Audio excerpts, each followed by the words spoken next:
Alright. Hey there, guys. This is Flavored, and it's time. It's time for yet another, fourth now, SWTOR Tuesday. Cannot believe I've actually been doing this for a month now. Well, almost a month. This is the start of the fourth week, and I gotta do something to celebrate the next Tuesday, I suppose.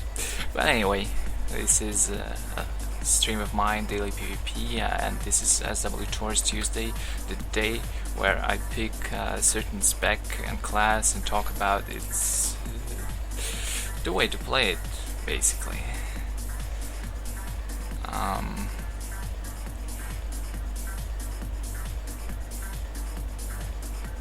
Alright, let me hop into the game. There we go. Today is something that some of you might not like, because this is a very controversial thing these days, simply because it's considered overpowered. Me too. And I'm gonna be talking about smashing, or obviously focus spec if you're a Jedi. Now, it's considered overpowered, and perhaps in its current form it is, simply because it's able to deliver devastating damage.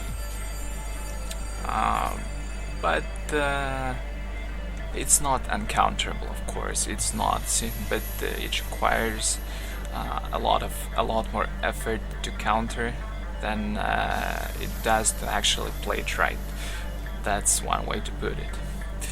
So there are, of course, several different ways to play it. I will try to cover all of them in this video I'm making.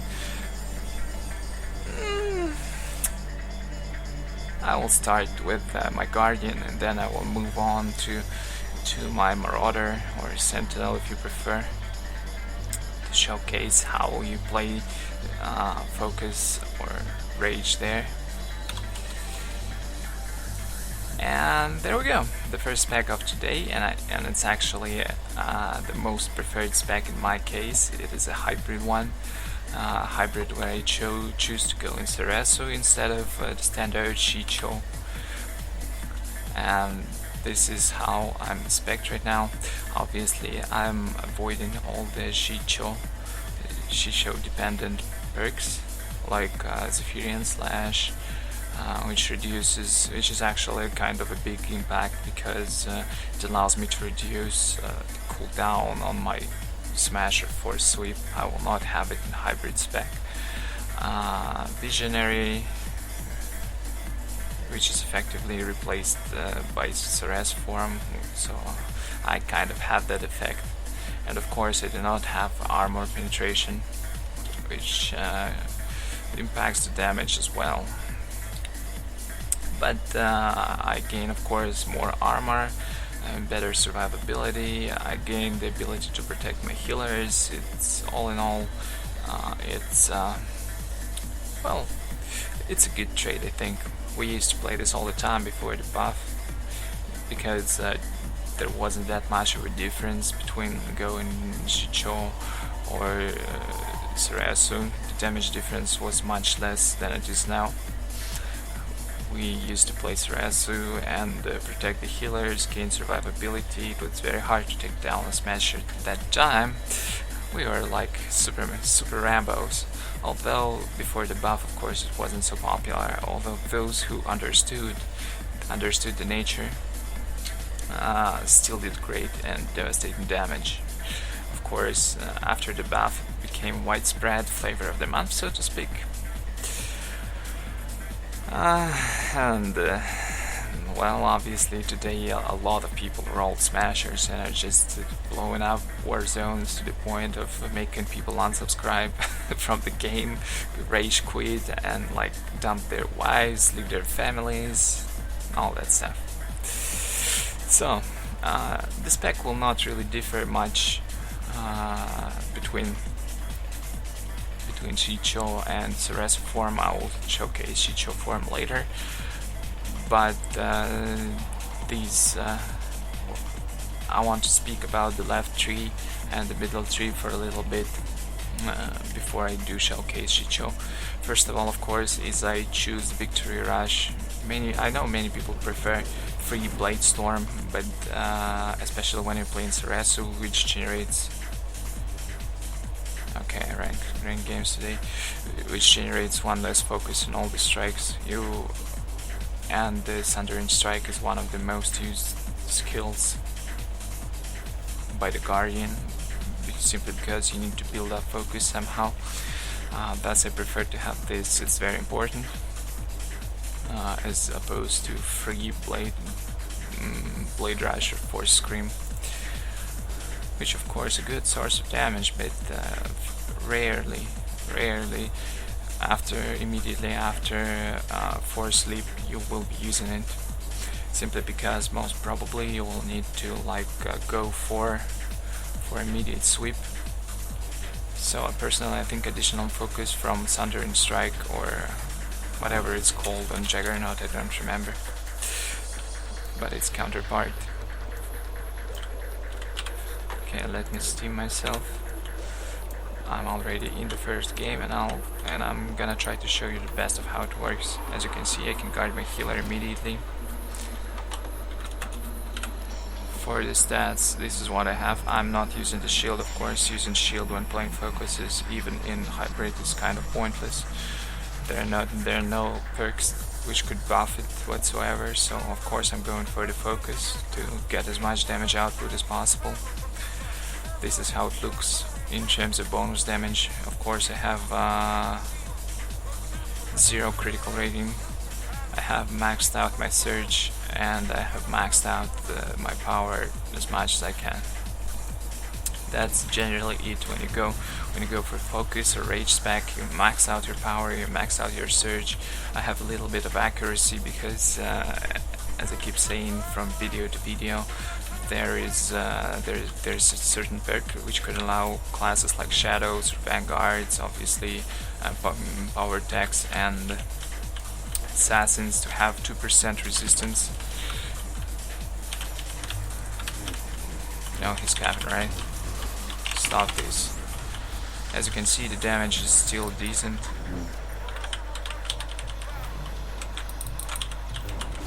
Let me guard the guy.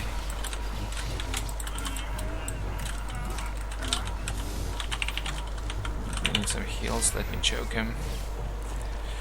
Now I go away. I can use now my Force Sleep again. Okay. Smash is still not off cooldown, unfortunately.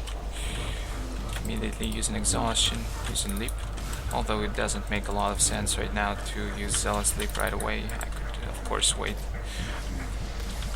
But if you're playing shii-cho, you should try to use it as often as possible, simply because every skills you use after that reduce its cooldown. And the buff of the critical strike persists for a while. What the hell's going on west? Are they losing? I'm not sure. I hope I'm not making a mistake by leaving it right now, but oh well, I'm already halfway here. I gotta help these guys. Okay, they should be able to defend west right now. But anyway, as I was saying, if you're playing shii-cho and have the perk of cooldown reduction, of course you should try to use the combo of Force Exhaustion, since it have 18-second cooldown, followed by Zealous Leap right away. If you do not already have a critical strike buff, simply because any other Sundering Strike or Blade Storm after that will reduce their cooldowns, thus allowing you to perform that rotation non-stop.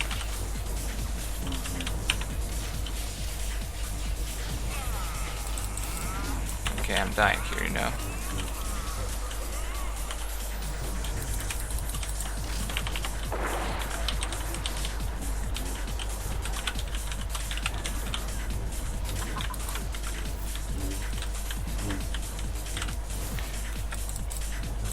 Okay, damn it, nobody's stacking.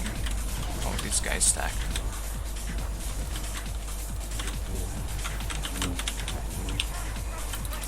good. Finally, the game is actually going to begin. It's nothing was happening for a while, although I would love the game to last for a little bit longer. These days I'm not getting any long games whatsoever. I have the buff, yeah, I do have the buff. As you can see, I'm not losing that much of a damage, of course, due to having a lot less armor penetration. I will not be rolling these awesome 7k crits most probably. The highest possible is 6k, somewhere above 6k on shadows, not shadows, but well, shadows too actually, they're in balance, for example. But Sorks and Sages, that's what I was meaning to say. Come on, Tong. Fortunately, my thoughts are half in game, of course. They do not want to obey me to the fullest. There is some problem on the west. Let me go help him for a little bit.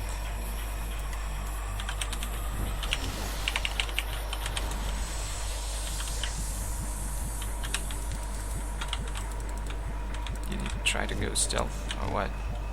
Oh shiz, lots of people here. Damn it. Are you kidding me? This is just... Oh my gosh. Come on, let me jump.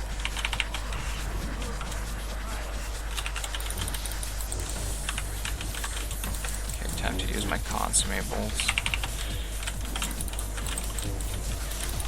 Yeah, today the most important problem playing this spec is that I cannot actually doesn't roll off cooldown as fast. Smash, I mean, doesn't roll off cooldown as fast as it would in shii-cho otherwise. Damn it, someone should cap this, otherwise we're gonna lose it. It's about to be gone. No, interrupted, guys. Interrupt.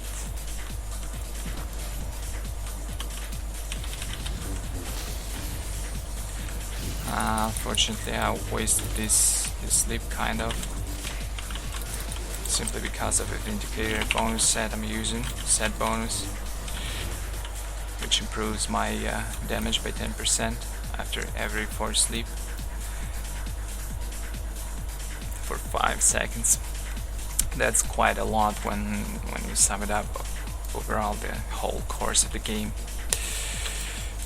Well, but oh well, sometimes it happens, sometimes using it, thus wasting the buff is necessary.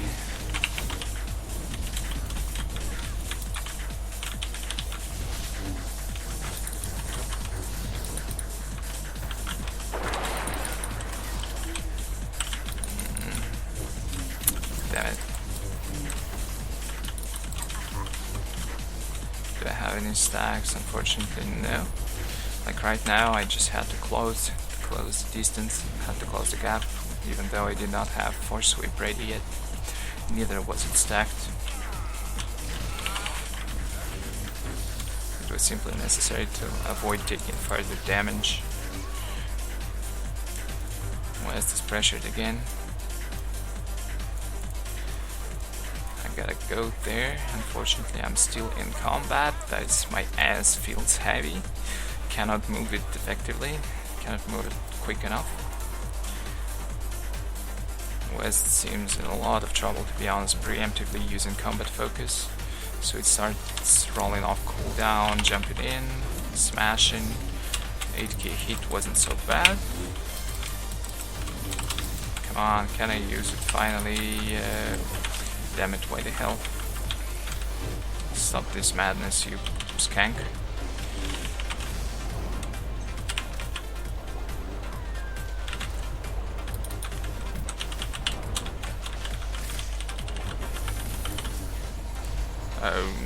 I would love to have some heals, guys.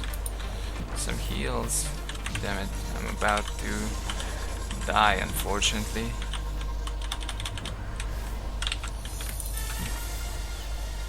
And I've wasted my stacks. God damn it, that's unfortunate.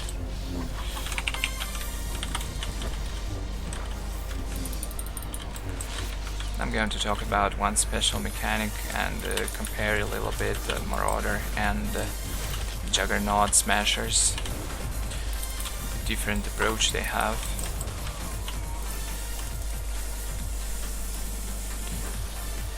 Okay. That seems clear, and the game is progressing nicely. You can pretty much see the strong side of playing Hybrid Smasher. And like I said, the highest downside, the utmost, I don't know, the worst, yeah, let me call it worst.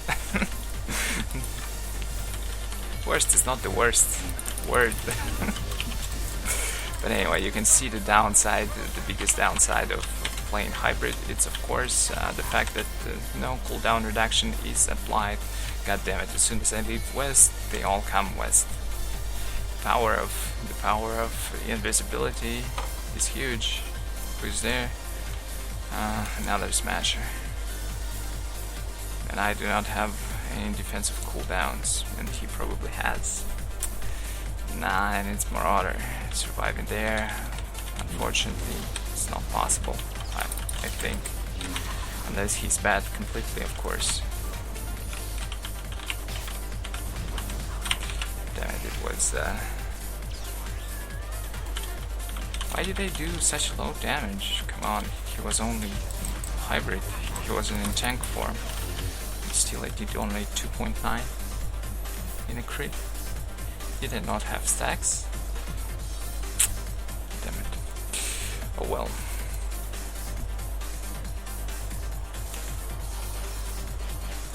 The guides are holding up good. Even though the opposing team is not completely terrible. The guys are doing it well.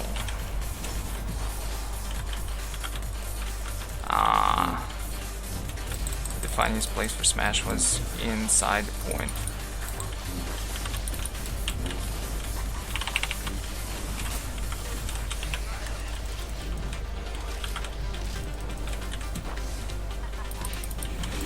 Almost done. 300k damage.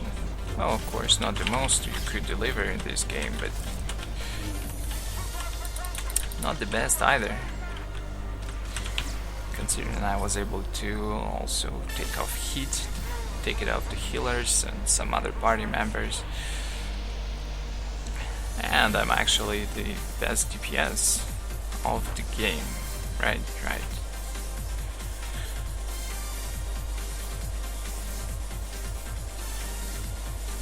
Okay, this concludes game number 1.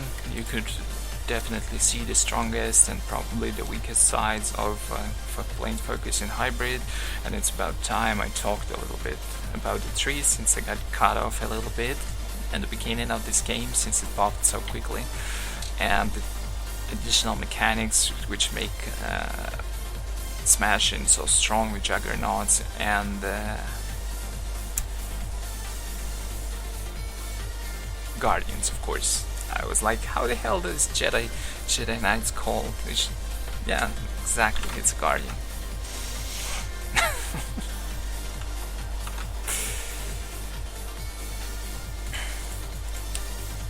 Okay, as soon as it loads, just a little bit more, a little bit. Meanwhile, let me check how the stream quality doesn't seem to be so terrible, and that's good. That's good. Plain sent. Okay, anyway. I already talked how I like additional focus as opposed to free Blade Storm or Force Scream.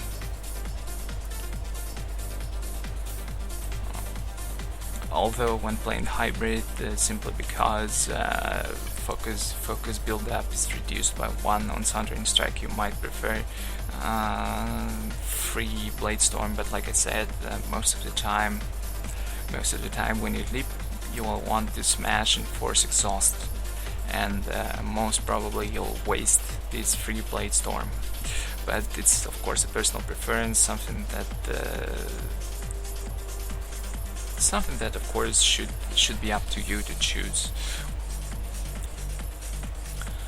in the middle tree what's important and what makes Jedi Guardians a bit stronger than Marauders in terms of biggest hit. Not necessarily an overall damage output, but the biggest hit. What makes the biggest hit better is strength perk. Okay, we're gonna get another smash sentinel, and I'll see how I'll perform in comparison to them. Although he's crazy on his rotation, like he performs like a real robot. Perhaps should have rolled the cyborg instead of Twi'lek, because he's a Twi'lek sentinel. He can really smash like crazy. But anyway, as a Juggernaut, having this perk is probably essential. Well, of course it's a personal preference, but it increases your maximum hit, overall damage output, as compared to, for example, Marauders or Sentinels, by a considerable amount. You can easily have up to 100 additional strength, or maybe above even 100. I'm not sure exactly right now on the numbers, but yeah, it's probably above 100. That's meaning additional 20-30 bonus damage, and in terms of smash, that's additional perhaps 150 to 100 on critical. So when it comes to perfect smash in a group, it may be additional 1k or maybe 1.5k bonus damage. And this is nice, of course.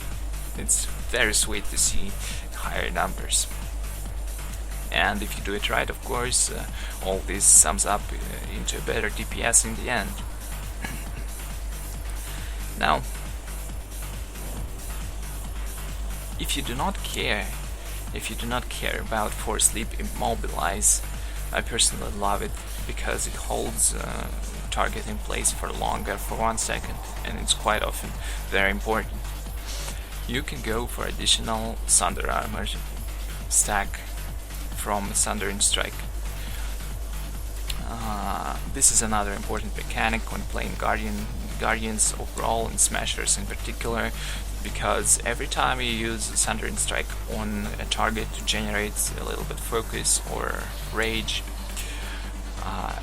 it applies an armor debuff, as you can read it from the tooltip. It reduces target's armor by 4% for 15 seconds, stacking up to 5 times.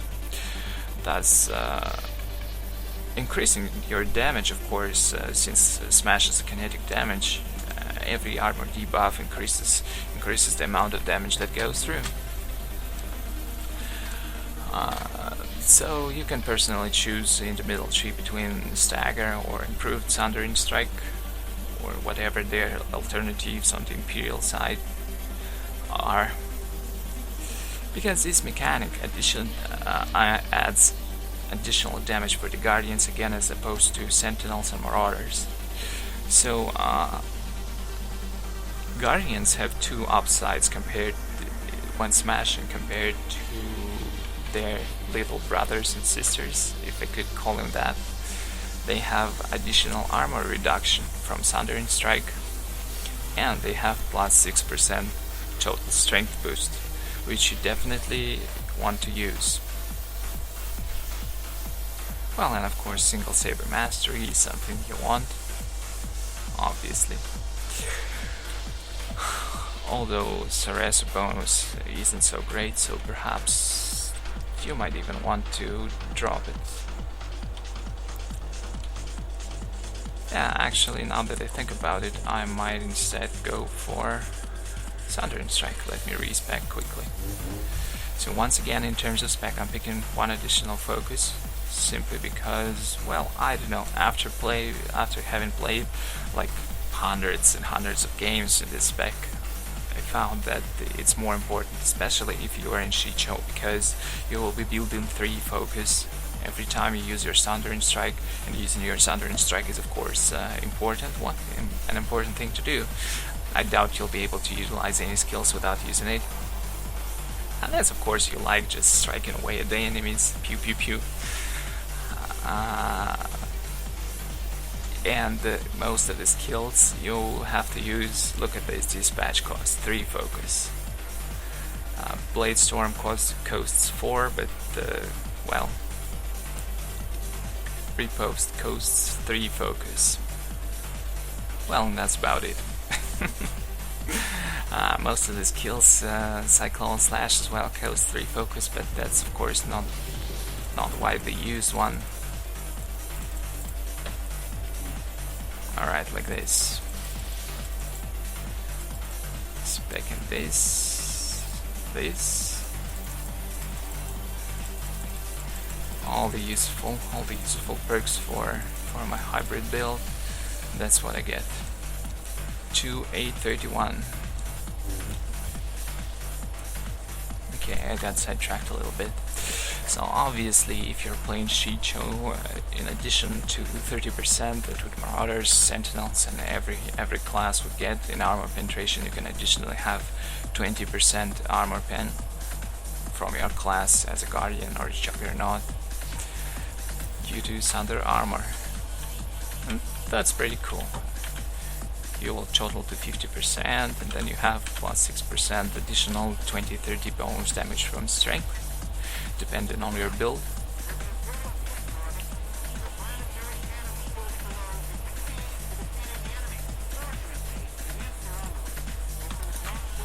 This is our healer for today. I suppose I should guard him.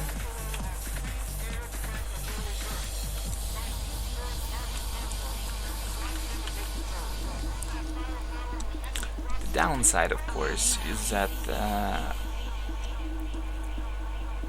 all other skills aside from sweep and force scream or blade storm I mean, are not as hard hitting as they would be on Sentinel. In general, Sentinel outputs much more damage from stuff like what is this ability that generates focus for him called, but it's much stronger than Thundering Strike. Dispatch on Sentinel is much stronger. Repost is much stronger. Zealous Leap and Blade and Force Leap are much stronger. I'll go interrupt and come from behind. And of course, due to the shortage of focus, you will not be slashing as a Guardian. So all what you will come to rely on is basically the force attacks and this spec. Everything else is just kind of support skills, if I could call them like that. Of course, it doesn't mean you cannot deal damage with them, but they are not suited for damage dealing.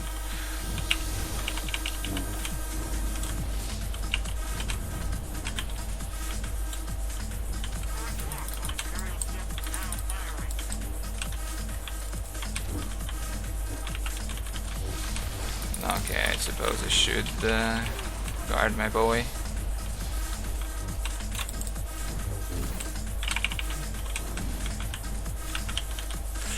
Okay,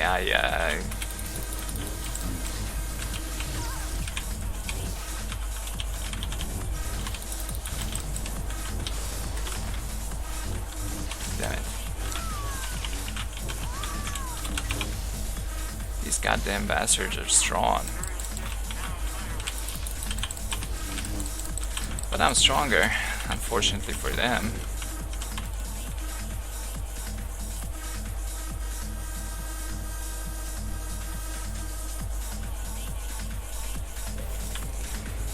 That additional survivability really helps, and like I said, damage is not all that lower.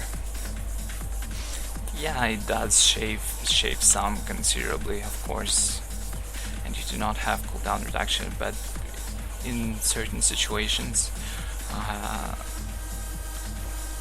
that additional survivability gain helps a lot. Like right now, I'm pretty much sure that in shii-cho I would not have survived simultaneous attack of 2 assassins regardless of their gear.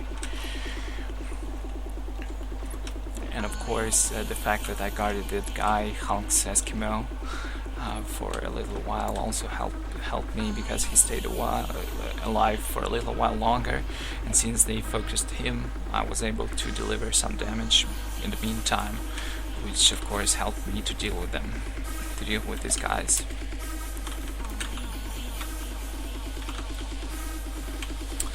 But oh well, I'm stuck on the guardian duty, of course. When playing focus, all you want is Vindicator's set bonus. You of course want that heal on Guardian Leap, and of course you want this 10% damage increase, probably the most important thing when playing focus or smash, is having as much damage as possible, and of course plus 10% to smash after each leap is like godly. Improves your overall damage over the game a lot.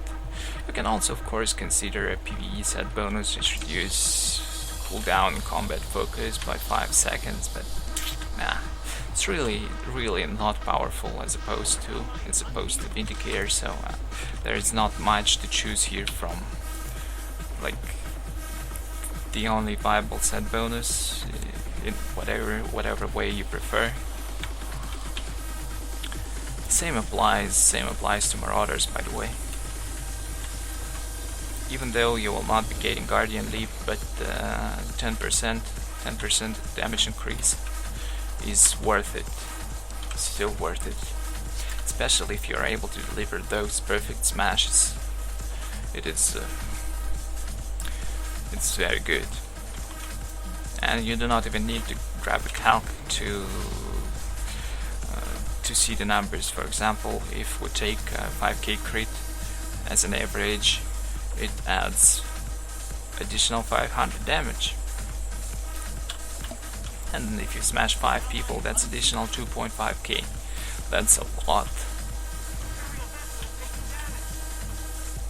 I even almost choked when I said a lot. It scared me so the goddamn much. My mic is on. Well, something's moving on my screen, so I suppose it is on. And I'm having no guests. I suppose this game is kind of easy, right? Since we control all 3 towers and our ship is still like new one. Just look at this, a marvel of Republic technology. Oh, just as soon as I say that, I get a guest. Smash him for 5.6. Wait, what the hell? Get lost. 3 grass. Gonna use my adrenal right away. But that guy's leaving the battle. Nah, these guys are kind of terrible. Sorry to say that, guys, but that's just true. Nobody's coming to help me, and that's a little bit sad, to be honest.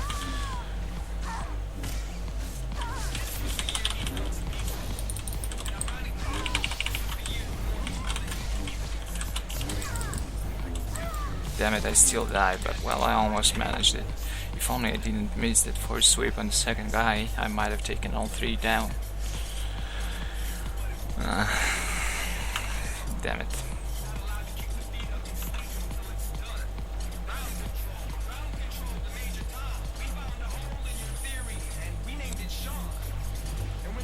As for the extra stats, well, I don't know, it depends.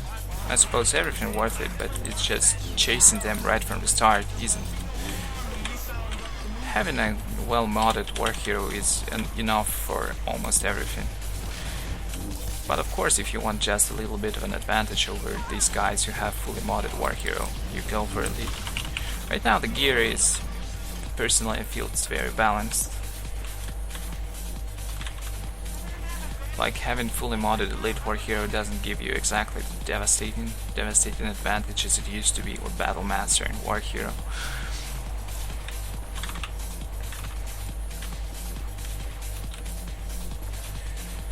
So having fully modded war hero is just enough for almost everything. You have it modded properly, then augment it, and you're set and ready to go. And once you get a chance, you grind all those proper mod from Elite War Hero. tried a bit seriously. Grinding each and every mod and enhancement takes so goddamn a lot of time. Because it's basically, well, you get one item and you can use only one enhancement or one mod out of it, and then you rinse and repeat. And in the end, you're like facing no more than 10 bonus damage, or like 0.5% of crit perhaps, and maybe at maximum 1% of surge. Of course, it's still a boost and it's still an edge, but it really isn't that much that it should be aimed for. Anyway, that's not a game done, and perhaps I will switch into shii-cho to see how my damage will go up.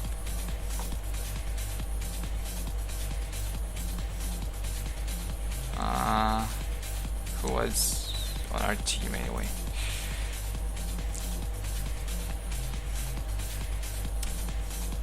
That silly Sage didn't MVP. Maybe he did.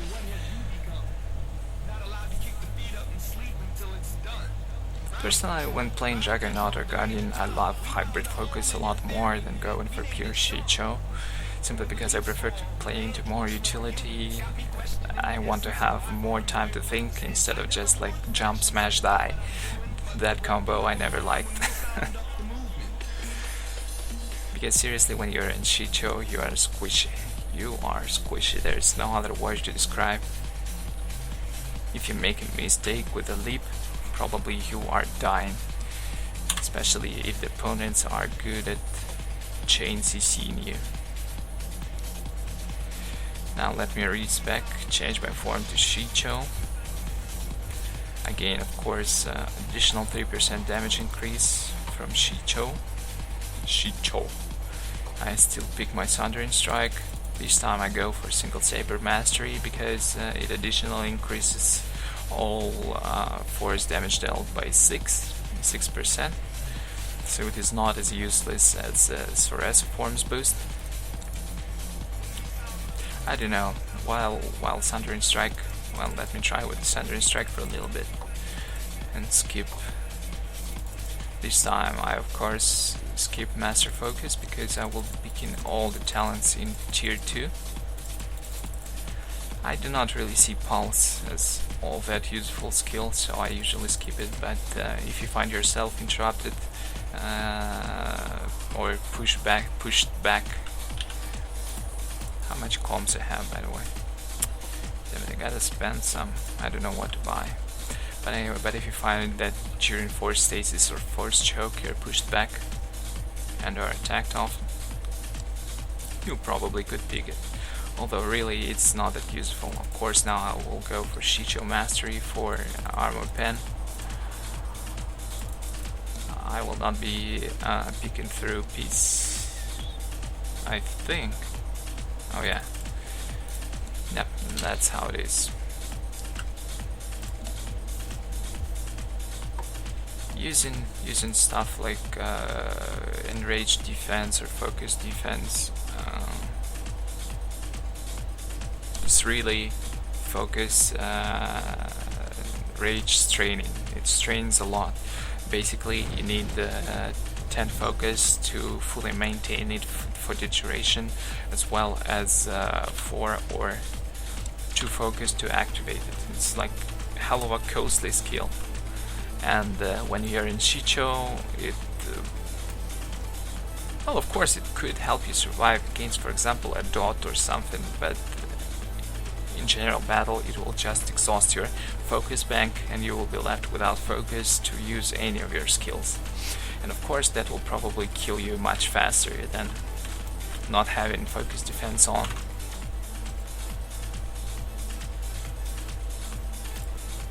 Okay, this time I will be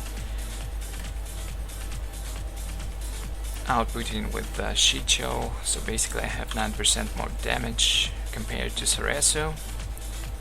I have additional 30% armor penetration and I have better cooldowns.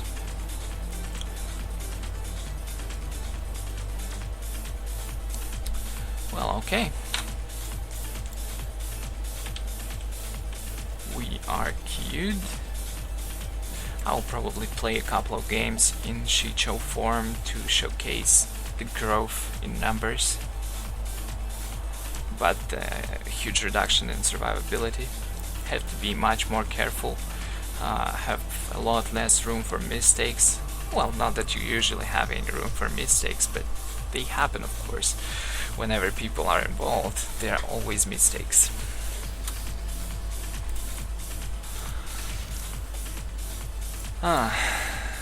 What was I saying? I have a goldfish memory. Somehow the thought I had just cut off.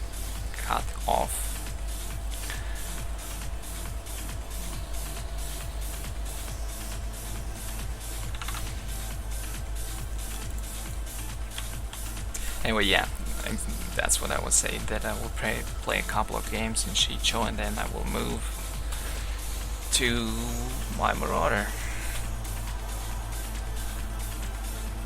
And personally, I don't like playing Smash Marauder so much, but it's there. A lot of people play it these days. Some people think that it's better than Guardian, but I don't know. They're pretty much equal in my eyes. Guardians deal better damage on force attacks. Marauders make it up in weapon attacks. Additional, like, because when you play as a Marauder, you need to perform like slashes, perhaps, as they're very strong. Zealous Leap and Force Leap are a lot better, as they're called Obliterate and Force Charge.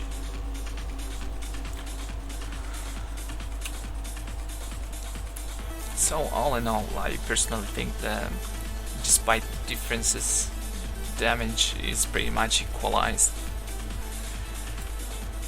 On the other hand, Marauders and Sentinels have more defensive cooldowns, and the Guardians have additional utility in the forms of taunts.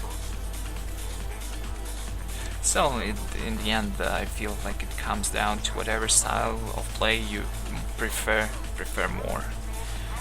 If you like charging in, staying alive for a while, and you feel like you have the skills to properly utilize the defensive cooldowns and rotate them, then perhaps you go for a Sentinel or a Marauder. And if you prefer more of a defensive play and pay attention to your team, give proper taunts, go into the battle and go out, then you go for a Guardian. Anyway, Ancient Hypergate. This is my main rival for the game, Mikon. He has even more bonus damage than me, because he collected all the Datacrons, which I never did. He has 1046. I have 39. Not a huge difference, but still. Like I said, due to the more powerful melee attacks and weapon attacks, his damage output is probably even bigger than mine right now. Where the hell are you pushing these guys away?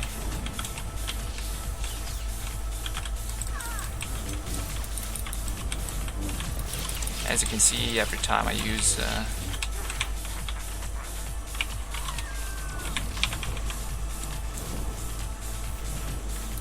numbers have gone up, feels like for about 700, 800 per attack on each individual, which is of course quite a lot if you think about it, but as you can see, I was dying pretty quickly even against kind of weak guys. Why haven't we gotten our pylon yet? Okay, let's come back and check it out.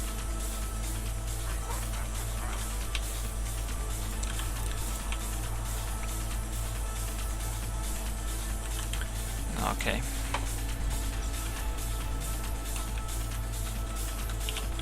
There are guys incoming for a smash.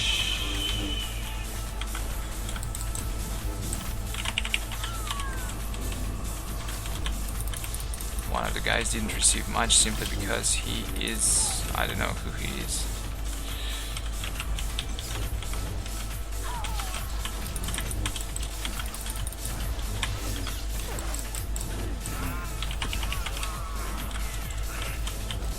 Well, these guys are falling quickly, that's for sure, against 2 smashers. They do not really have a lot of a chance.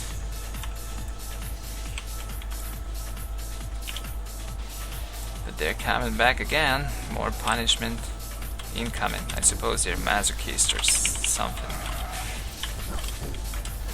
So enjoy, guys, while you can. Okay, this game is screwed up. People are leaving. But then again, maybe someone decent will join. I doubt they can scrape this game though, but who knows.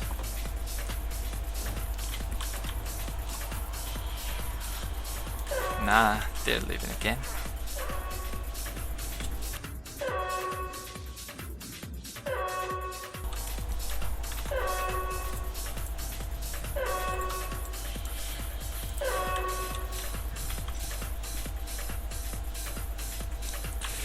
Okay, round 1 has finished with 100% advantage for us.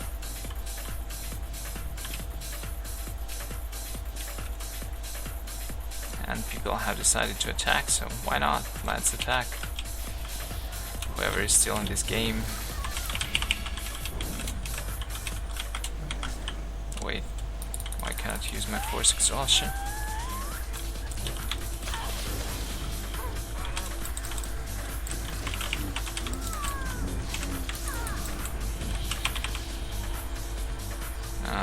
Well, damn it, get away from me.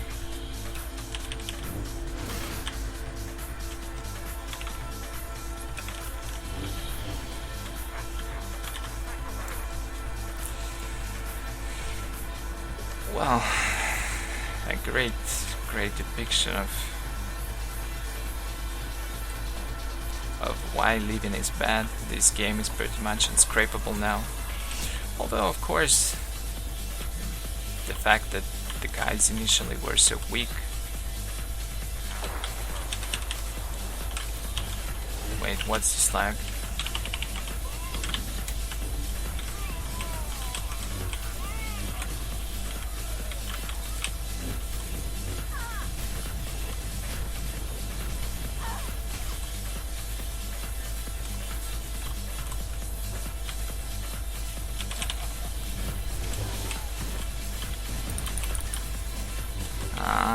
I pity these guys, seriously. I'm sad I had to kill him. They didn't do anything bad to me. They only had a silly team.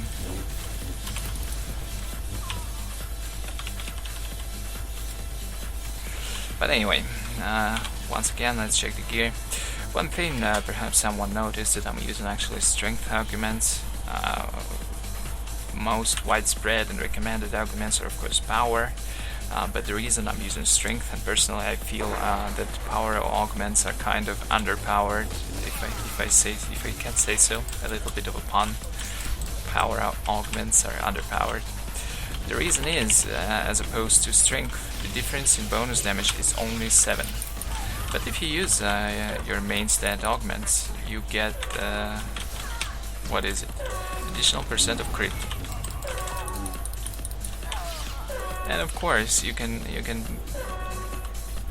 I suppose you can see it yourself that 1% crit is, well, probably it is better than having additional 7% damage, simply because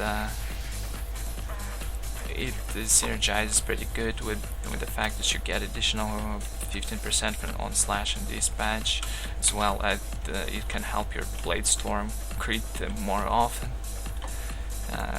Dispatch will crit more often, and these skills are damage dealers in the spec as well, not only for sweep or smash. Why can't I live? Like right now, have you seen it? I crit more easily, and so I can like always trade this additional 7 bonus damage for additional % of crit. Maybe even a little bit more than additional % due to the boost from the perk. So yeah, Oh yeah, of course, and due to the boost from the perk by 6%, when summed up with the Force Valor, which boosts your stats by additional 5%, so the total bonus is 11%. The difference between power and strength in this case, in terms of damage, is only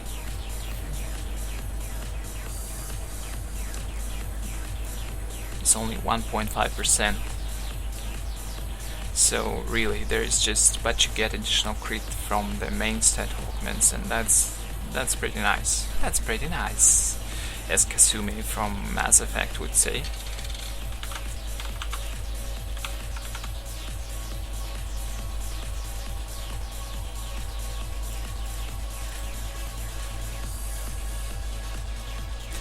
As for the basic rotation, I suppose you would engage with Saber Throw whenever you have it available, and then you would close in and first start with Zealous Leap. This is because quite often Sages might break out, Sages Orcs might break out, or you might get pushed back or pulled back, and you need to have Force Leap available. If you, for example, close into the enemy on the Force Leap, someone might notice, especially if it's a healer, a good team might notice that and pull you back. You will have no means of shortening the distance, unless you can somehow improvise with the Guardian Leap and stuff. So a great thing for engaging into a battle would be Saber Throw, then walk up to an enemy and use Zealous Leap first. Then if you have stacks built already, you just smash, put Force Exhaustion, and perhaps increase the distance and use Force Leap. Of course, you have to decide by the situation, what the situation calls. This is one of the most important things in PvP. You don't behave like a robot, even if you are a robot actually. If there are robots out there, make sure to message me. I would like to have a meaningful conversation with someone with an advanced technology. But anyway, you should not behave like a robot. You should think for yourself, think what tools you have available to you and use them accordingly to the situation. Alright, well, I suppose it will be my last game on the Guardian.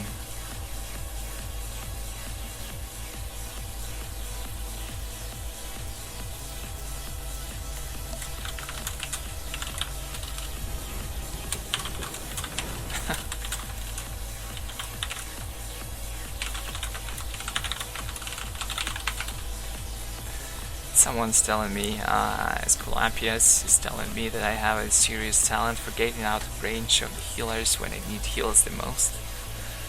I don't know, perhaps I do. I deserve to be called a noob in this case.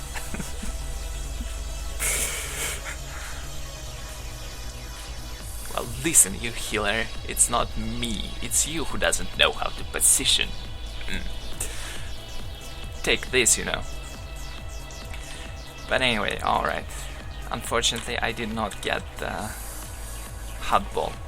I just wanted to show that, well, I wouldn't call Force Sweep weak, of course. Smashers are strong everywhere, but due to the layout of Huttball, smashing can be a bit vulnerable.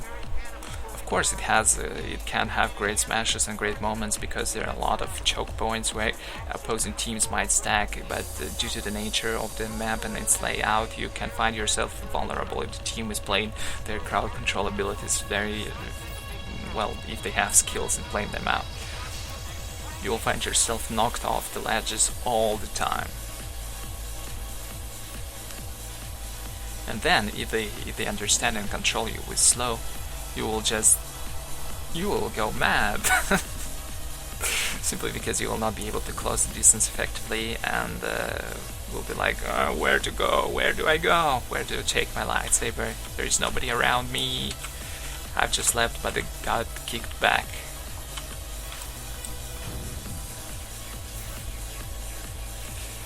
Anyway, let's see if I can deal any decent damage in this match. Well, unfortunately, some under gears over there. Let me mark this guy. So I suppose this will not be a hard game anyway. Who's going left? Sage. Let me jump on that healer. Let me smash him.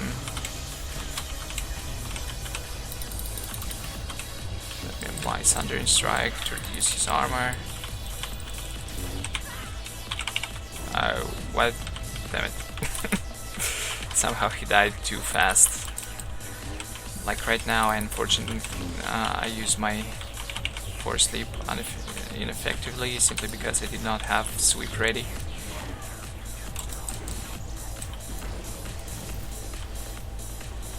And I wasted my 10% additional damage buff. Too bad it doesn't have any icon when I do it. Yeah, these guys are falling like apples.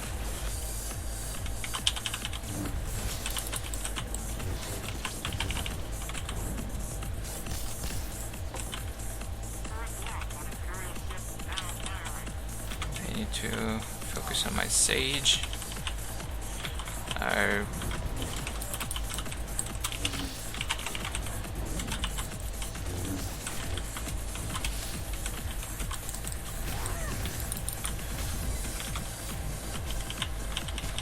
Oh, can I leave something? Come on.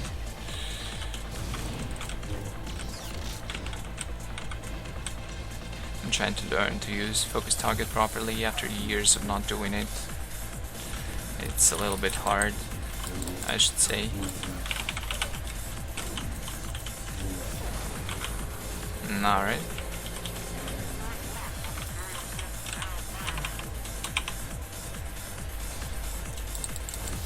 A little bit of an unlucky force speed there from that sword.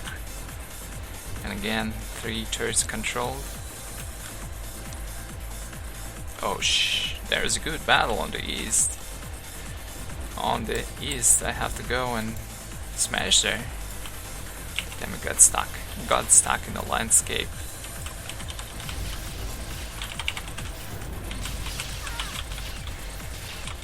Well, just look at how fast my hit points are dropping.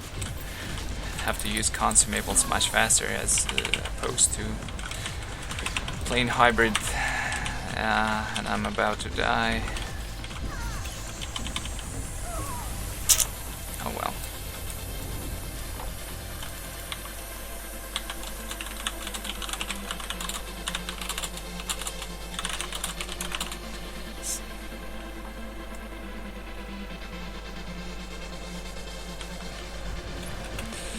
Okay. This Sork, I don't like it.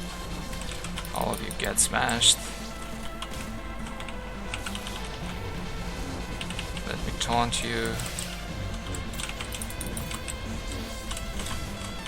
Damn it, and I do not have full stacks, but what to do?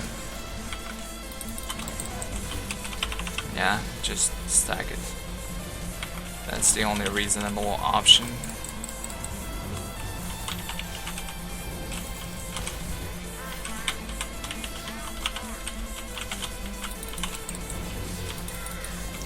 But for some reason, unknown reason to me, I taunted him.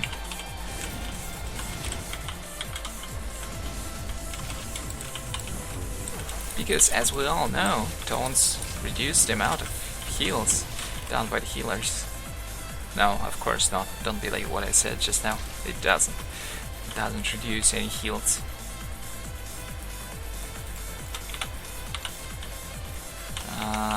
What the hell are you doing, little Sork?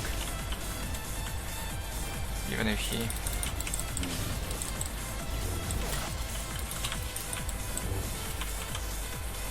Okay.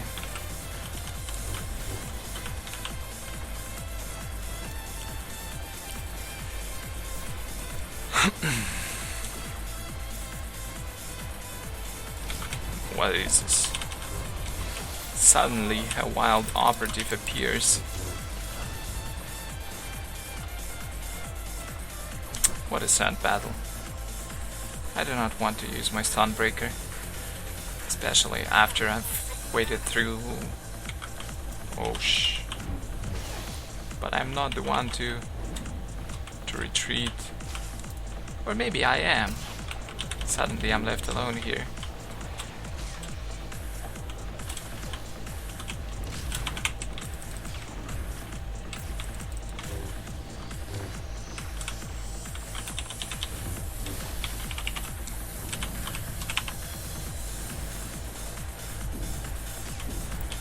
Okay, let's see. What can I do here? Oh, oops, that was a fail.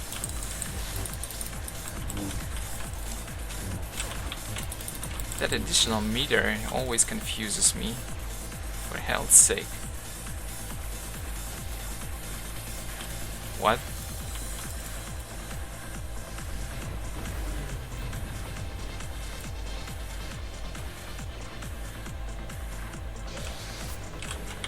Oh.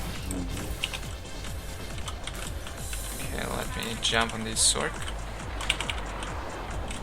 7k.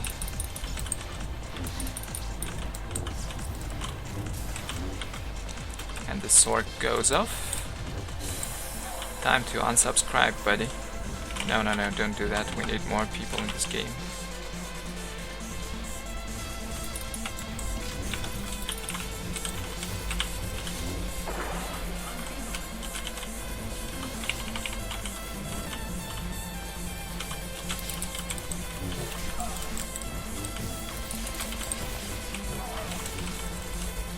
No, I'm blind. Say, Miralukas do not have eyes, as you know, so they cannot be blinded by this grenade. Why the hell do they still suffer its effects?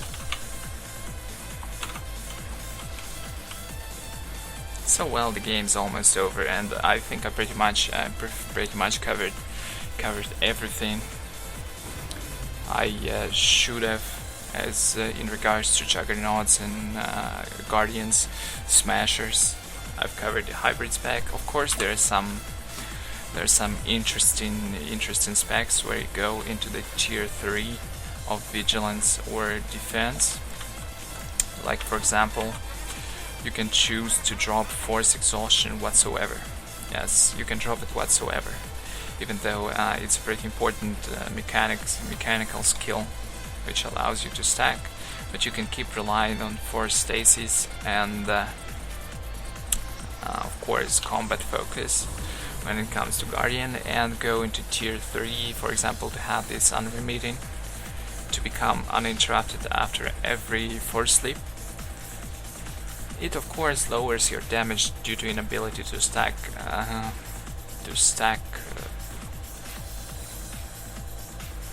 smash more often, but it provides additional benefits. For example, additional damage reduction and immunity to interrupts after every force sleep, so it cannot be knocked away if someone predicts it. Or you can go for defense for additional damage and force sweep by 8%, as well as 4 stacks on armor reduction, which is actually a great thing. Oh, Mika did more damage than me. Damn it.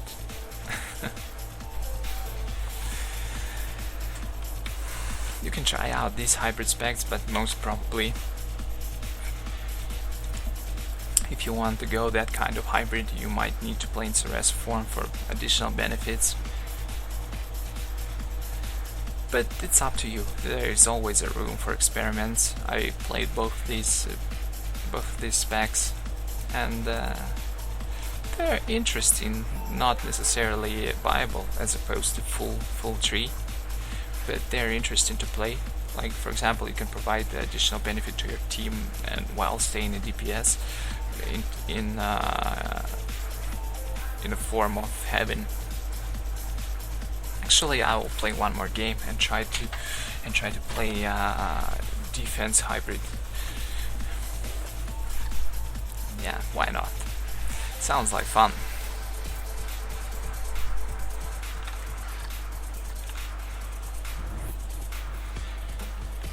Instead of just trying to find words to explain it, I could just showcase one game. Okay, let me respec. This is how the spec looks right now, 2831.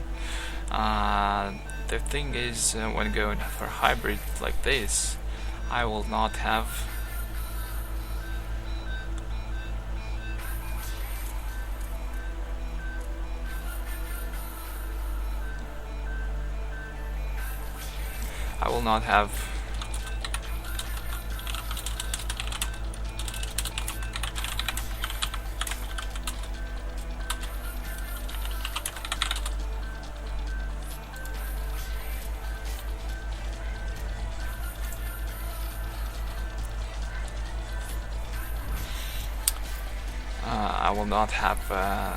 additional benefit of the perseverance perk.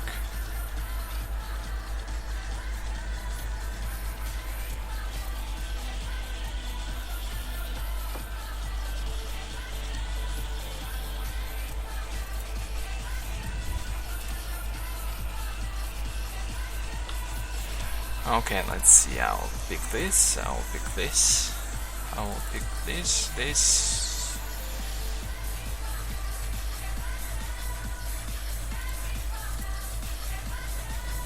I will unfortunately have to waste one skill point.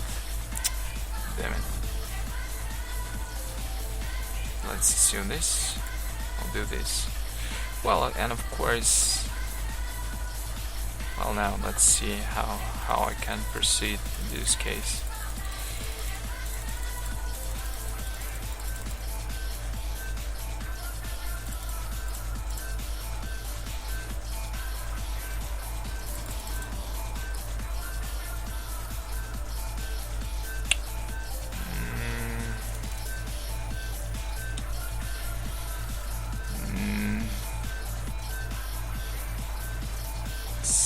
Either like this, yeah. Let's try it like this. Unfortunately, I will not have. Well, I don't really need it. The only thing that will be a little bit more painful is, of course, although I do not have force exhaustion. What I'm talking about. So I do not have force exhaustion. This will be 13, and I do not have additional damage on.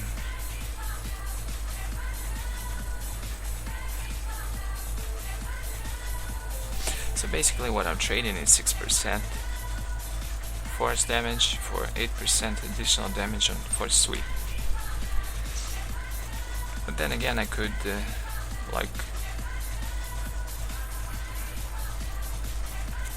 well, let's see. There is really, I get additional utility in form of dust storm, thus reducing accuracy. I get the spamable freezing force.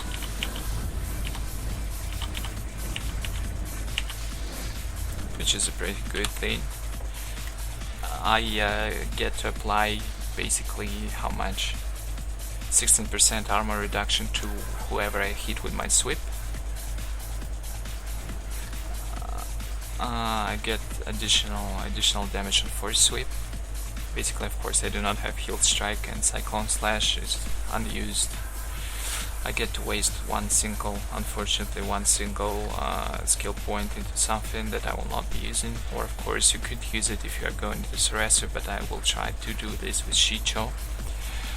The downside that I'm not getting force exhaustion, of course. Let's see how it plays out. I'll have to fight with my hands more often.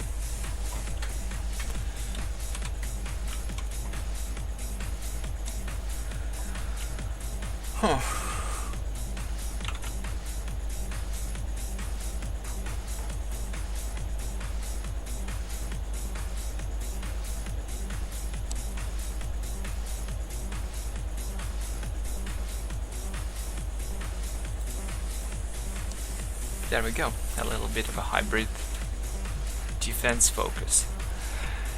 1328. And it looks something similar if you go for Vengeance or Vigilance, although you get up to Unremitting. You don't need anything else.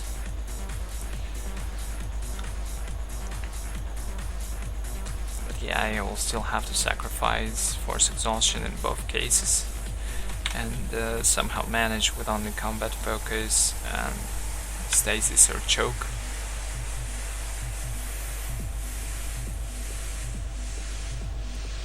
But it's manageable. It of course reduces the rate at which you can use stacked sweep.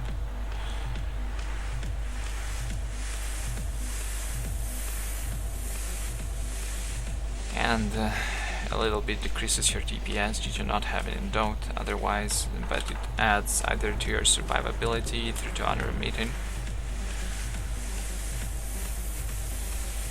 or it adds to your utility. Let's see what I can do with this stuff. Oh, there we go, Huttball. But I will not be respecing, of course. I will be trying to play the spec. Let's see how it works out. Of course, in terms of Huttball, playing Vigilance focus hybrid would be better due to unremitting providing these guys.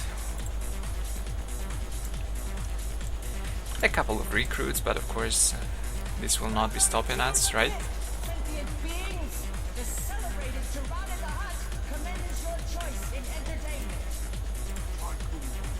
Ooh. That's an unpleasant sight. But whatever, we're enough to carry this game.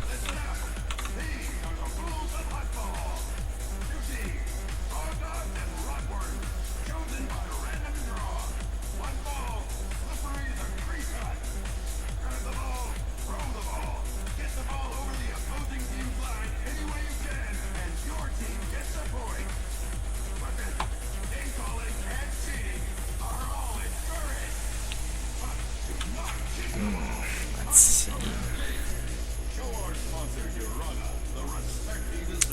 The key, I suppose, would be to use combat focus as often as possible, so it's always on cooldown and always stacking. Because if I can slack a little bit when I have Force Exhaustion, here there aren't any other ways to get stacks for the sweep. Force Stasis has long cooldown, combat focus has shorter one, and Force Stasis can be interrupted. Oh well. So what do we see here? We see these guys, Smash Yo.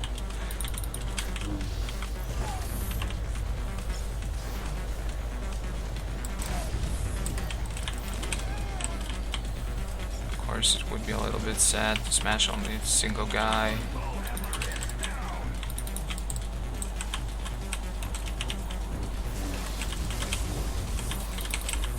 Still 9 seconds to go.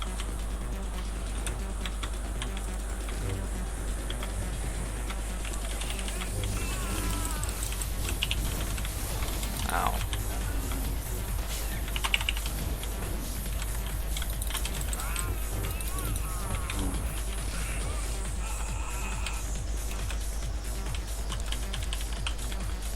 Damn it.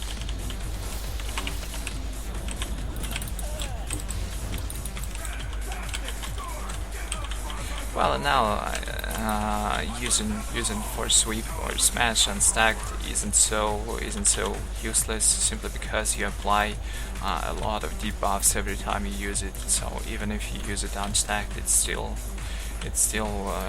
beneficial to the team.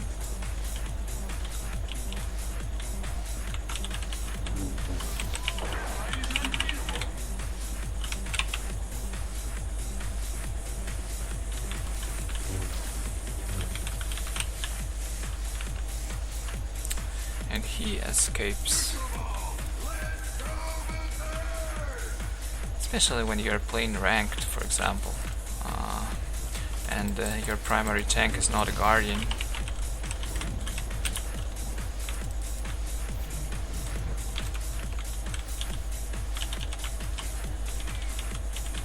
Why can't I see you? Oh well.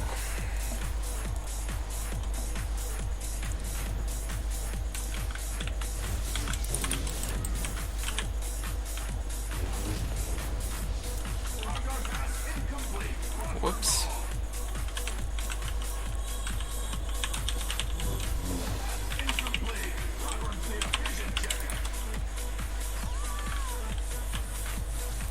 Ah, leave me alone.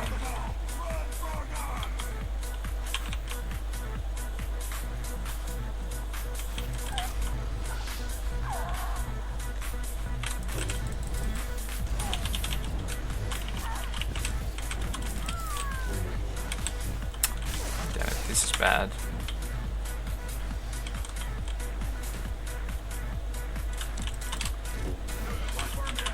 Maybe not so bad. I managed to survive, and that is good.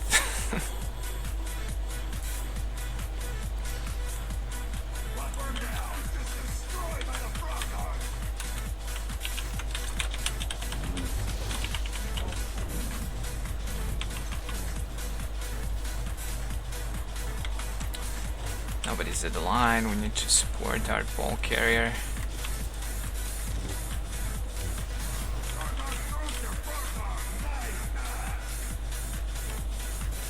Where's everyone?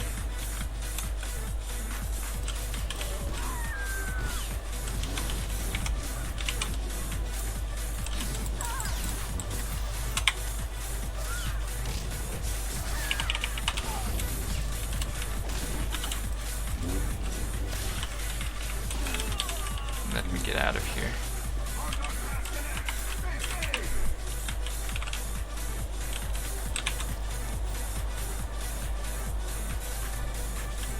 Okay, let me try and stop these guys. Damn it. Damn it.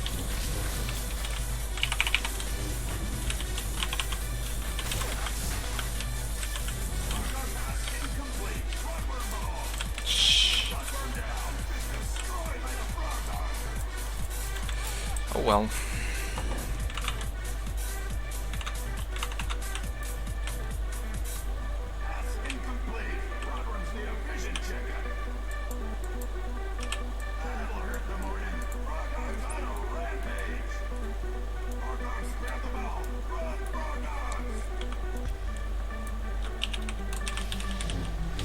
I have to smash you alone. Then I have to stun you for more stacks.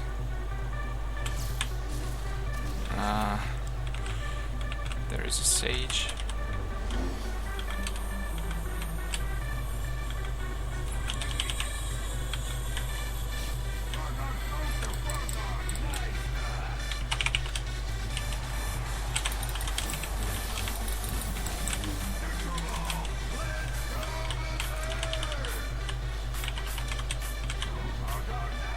It's still not so bad, 3.6, even as an unstacked one. Of course, it's twice as much, but like I said, it applies additional utility and then not so bad at all.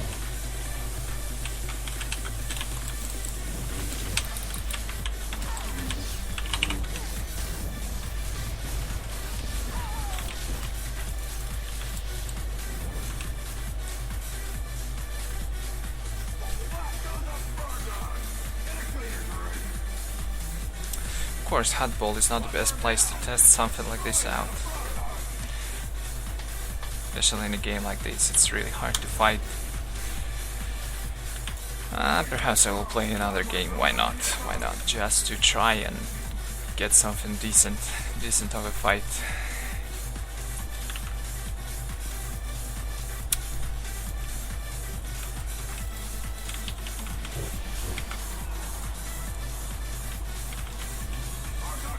Well, I don't know how good of a move that is.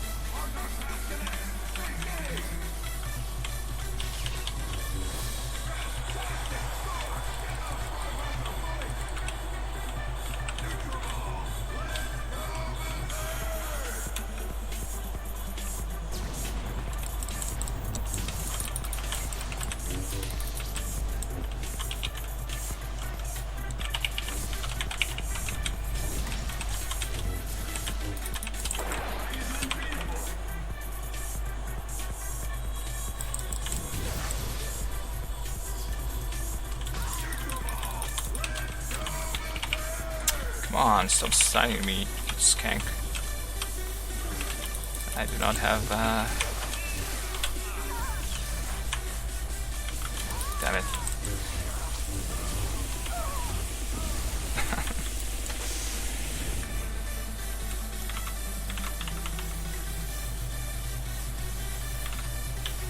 Favorite Warzone? Huttball, of course.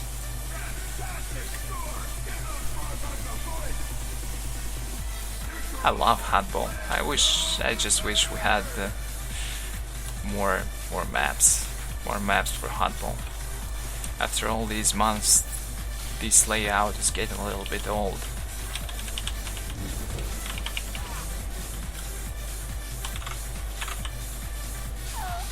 Ah, what the hell. Damn you. Wasn't paying attention, but die anyway.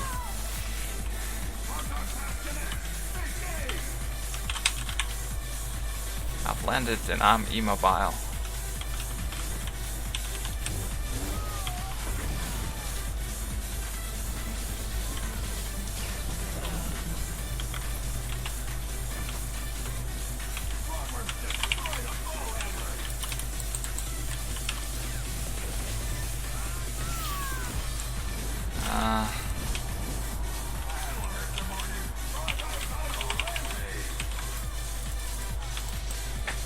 Oh well.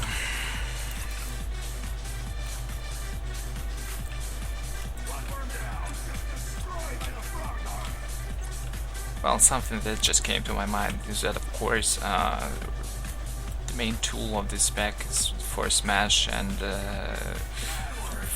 for sweep or smash. It deals kinetic damage, and of course the main enemy of the kinetic damage is armor, so having a lot of armor penetration is good, especially when you're going against some heavy armored guys.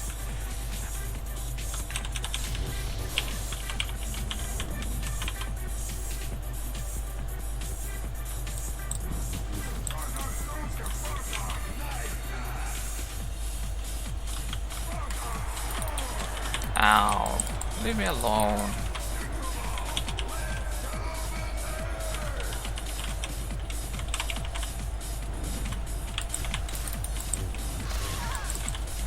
They don't like me, it seems.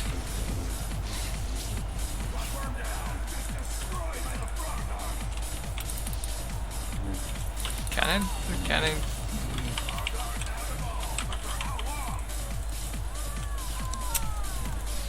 Oh well.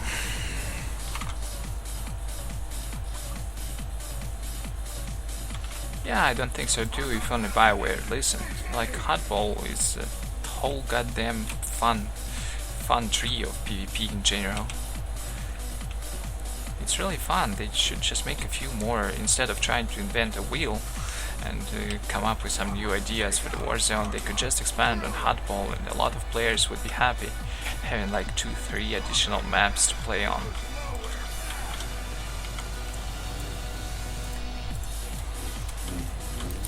I know there are some people who say no, we do not like Huttball, but most of the players do like it. As you would say, haters will hate. And while they're doing it, we can play Huttball.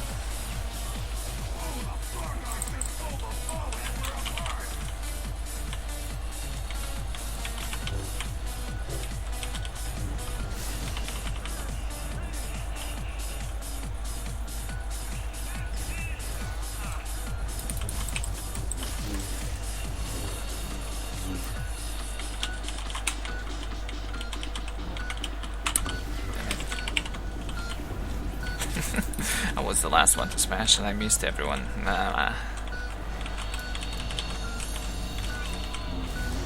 I landed right into the fire trap, okay.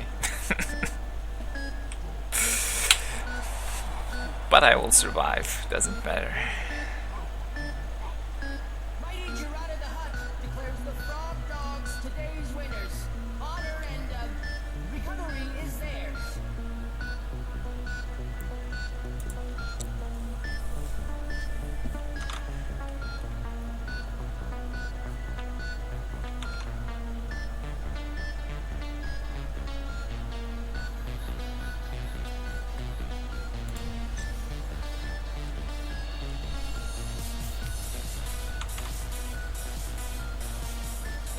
Okay, I will try to play another game in this spec. Hopefully it will. Well, not hopefully. Usually I like Huttball. It's just Huttball is goddamn hard to showcase anything when it comes to Smash. It's just not the game of damage when it comes to Huttball. It would be cool to get Marauder or Void Star. Then I could actually see if there's any benefit to playing the hybrid like this.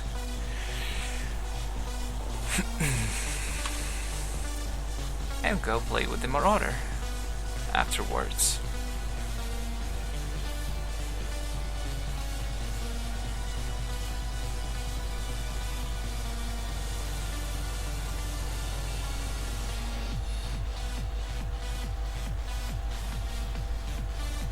Another thing is, of course, perhaps it would be okay to sack 10% on Surge just to get the warding call, since it's actually right there. A great survivability mechanic. But I'm not going to do just that.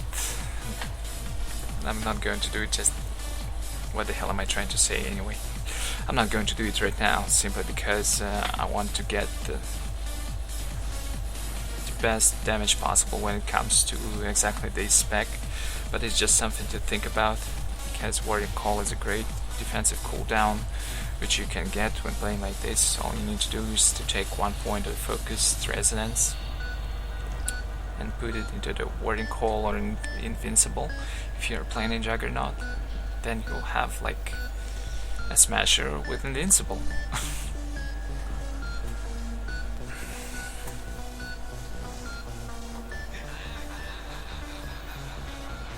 Of course, all of that comes at the expense of damage. So you just have to decide what's better for you personally.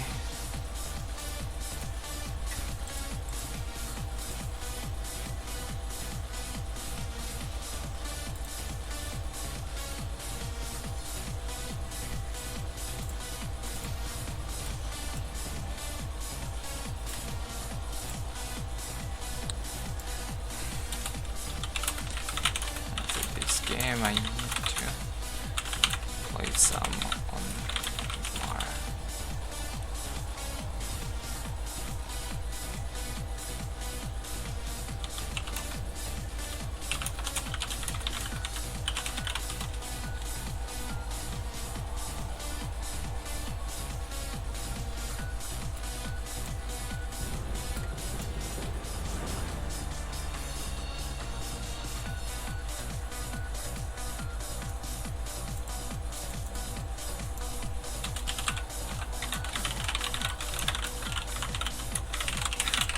Talking about Smash.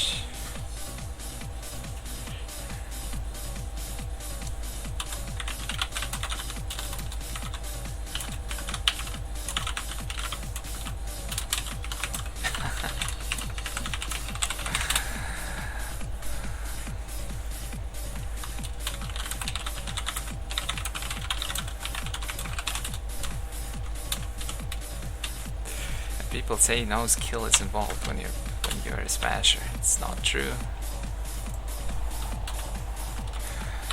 Nah, it's not so easy. People are telling me how goddamn easy it is to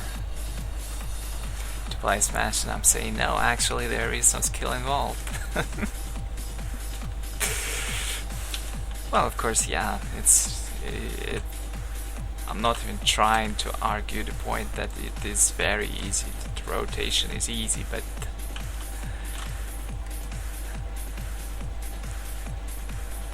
when you're facing at least somewhat decent opponents, it can be a problem to smash. One important change that happened that does not exactly concern the balance, but which made Smash a lot harder to counter, is that animation change. They made it much quicker to respawn. Before, it would take a while, like half a second perhaps, for you to smash. Fat Guardians would just like jump and would take an hour to land. And that gave a lot of classes a lot of time to actually knock you back or pull you, and the smash wouldn't land. And what I feel is that personally that change wasn't needed. It gave a considerable amount of time to counter your smash, and with all the changes to damage and cooldowns, all of the changes would be fine if that cast-in delay, that's what I would call it, cast delay, would still be in place, because a lot of classes would be able to pull you, knock you back, or stun you even before smash connects. If they were to return an animation delay, I think a lot of problems would be fixed as they are. By the way, if someone hasn't seen leaked changes to the skills, they should head on to the forum, to the general section of the forum. Someone managed to leak skill changes, some of them at least, which would come with the expansion. And seriously, right now, at least from what we could see, they're quite on. Like, Smash will be changed so much, the whole tree would be reworked. There would be now only 3 ticks. The damage boost would be only 11% per tick, per stack. And this looks a little bit weird, like, I don't know.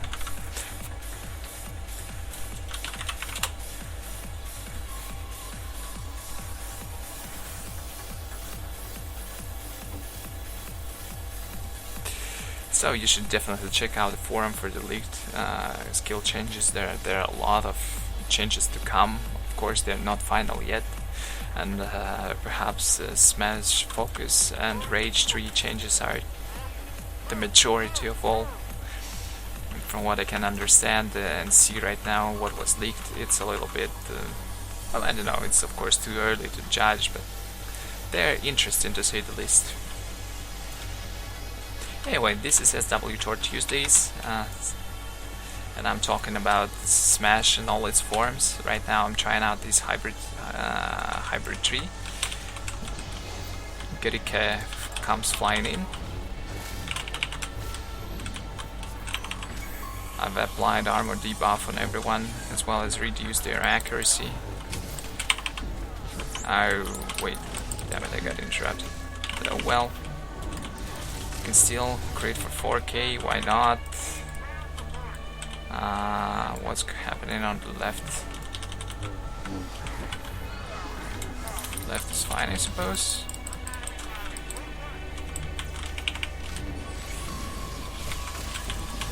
Damn it, I cannot see shit because my mouse doesn't want to zoom out. Whoops.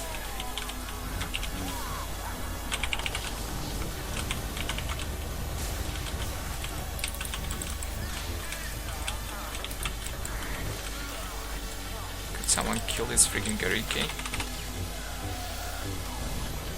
Well, this team of imps is pretty decent, I should say. Gundam, Gerike. I should mark this healer. He's a healer, right? He's acting like a Rambo, that's one thing I can surely say. Let me stun this guy. Choking him. Choking Sifu, as bodies would say. Damn, I love that guy. Well, he is awesome. Just bodies is awesome. Go away, goddammit.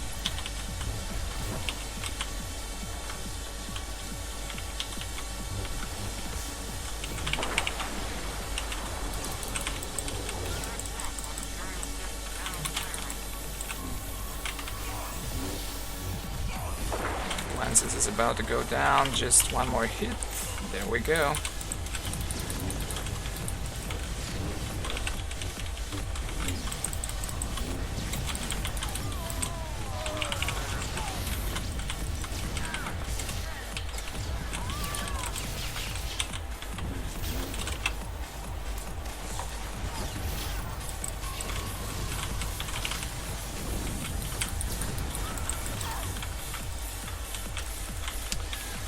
nothing. We're positioned in a goddamn interesting way. Someone could ninja cap this.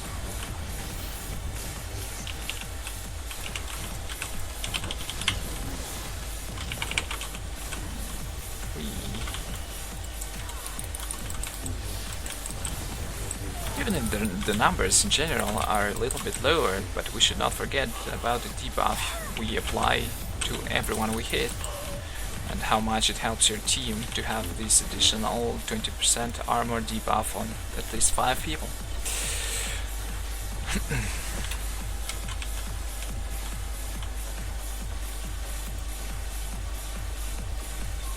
It really improves the damage for your team. So what's going on in this now?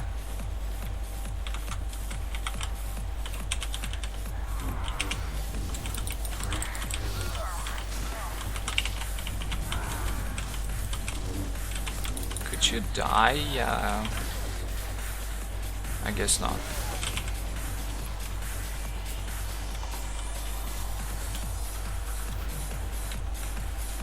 Well, I don't know, it doesn't feel so bad. The last time I played it was like months ago, but yeah, it surely feels good. Of course I cannot stack it all the time. Oh well. Have to use the other skills too.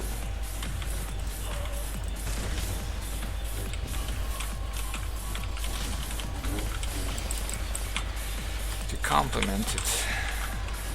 Damn it. How do I, just leave me alone. I'm trying to leave on this friggin'...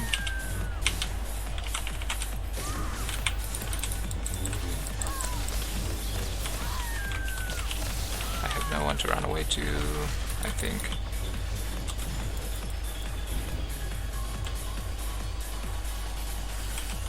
Ah, no. Heal me, someone.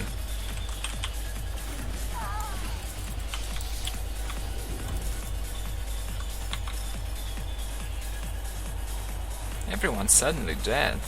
This doesn't look good.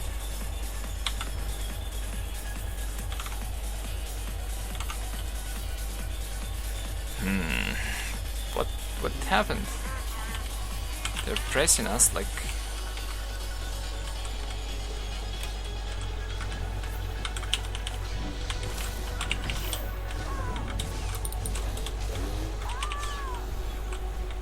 Good occur. Relax, buddy. What the hell is going on? Where is everyone? I had a healer, I remember. It's time to start healing me.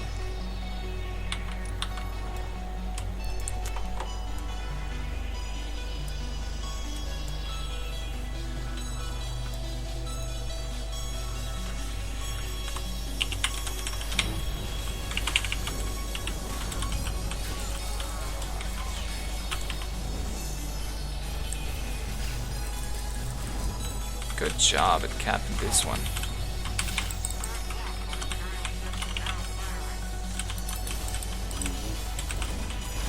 Ow. Oh, they wanted us to help it now. Yeah, there are 2 people coming there. Damn it, I noticed the chat too late. Shame on my old head.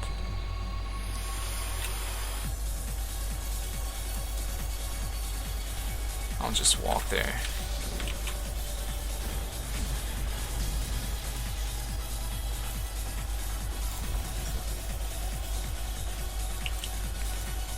I gotta walk fast, otherwise...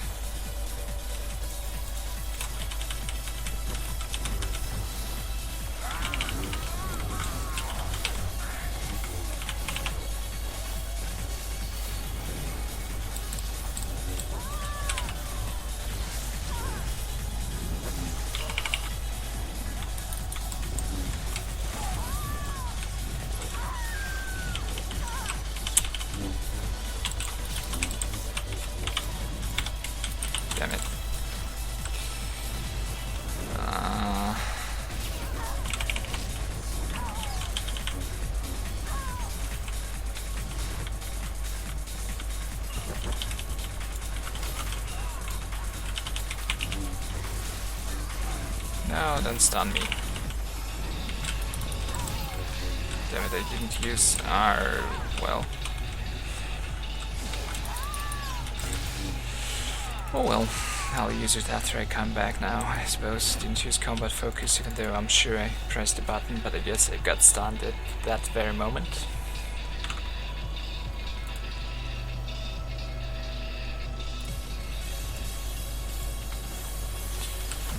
The battle is going strong. Shit.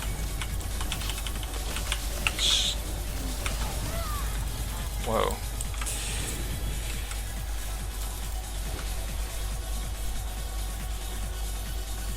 Now I used it and died.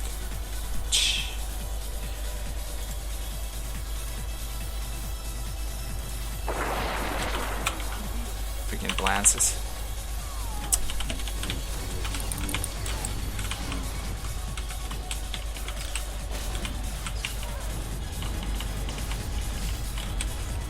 Okay, this is a good spot.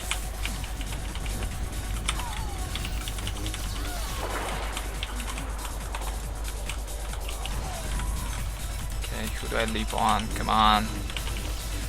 And I stun, I get stunned immediately. Hell. Can I move? Please?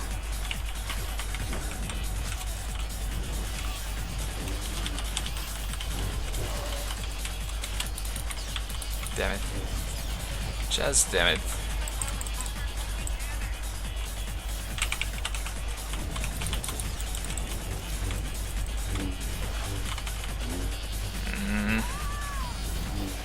What are they doing in the middle? I just don't get it.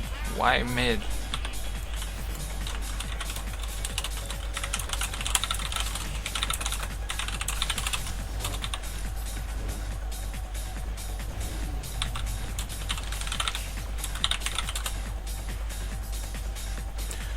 Of course, let's explain the fact that they went mid. So now we should hold snow and just sit here. Makes sense.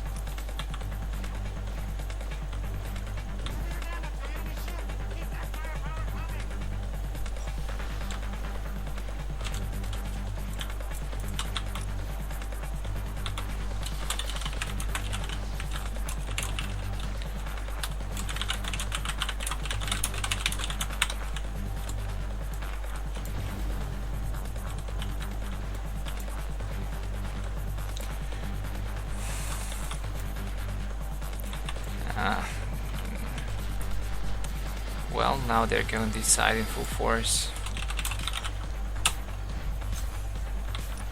Someone could attempt to recapture it, I guess.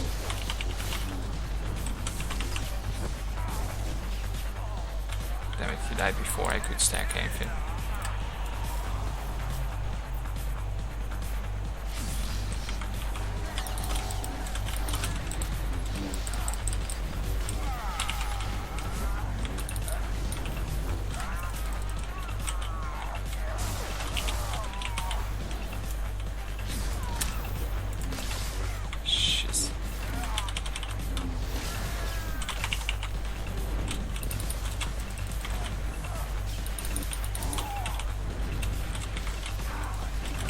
Ah, he had resolve.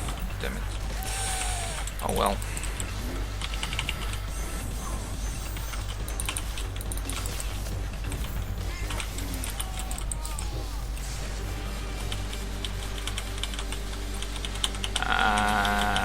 Can I see someone?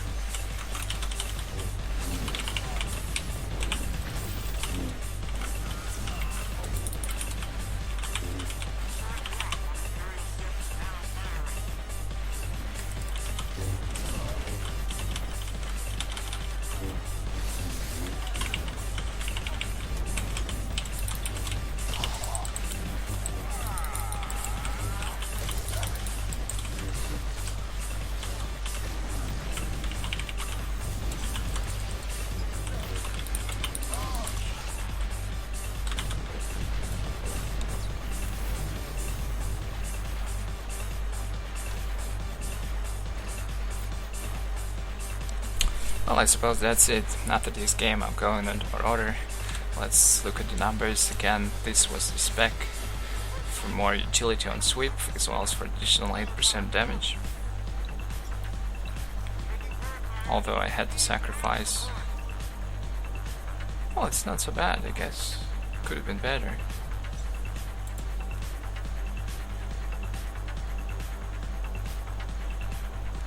Considerably higher.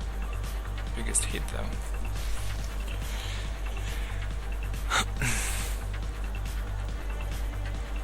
And of course, the fact that I applied the armor debuff 16% to at least 3-4 people every time, and I have taunts. This is, well, it's not such a bad spec to play. That's how I feel it.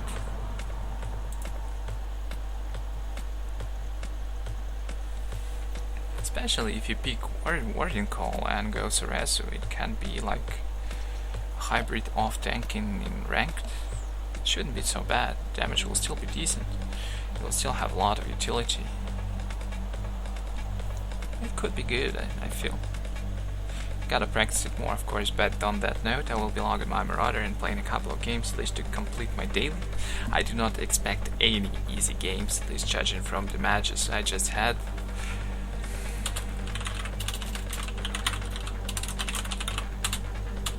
Thank you guys for the games. It was fun. Anyway, now I'm going on the Marauder to talk about smashing. It's a dual wielder.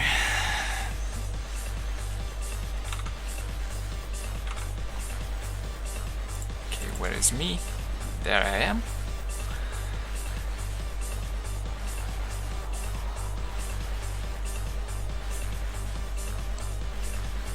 And well, unlike, for example, a Guardian who has several ways of playing Smash, can hybridize his trees. Smashing as a Sentinel or as a Marauder is pretty straightforward. There actually is one single friggin' spec which is full rage with certain additions. There are still some perks you can alternate between, but in general it's really straightforward. I don't know what comparison to make. Even Assault or Vanguards or Pyrotechs have more options to go with as opposed to Smasher. So here is what we have. This is the spec that I personally use myself. I of course have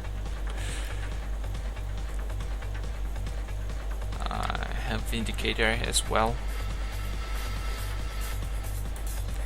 In case of Marauder, I went for a little bit more of expertise instead of bonus damage. It still delivers good DPS though. Yep. There's really nothing to pick from the other trees except for tier 1. You might choose to get Clock of Carnage.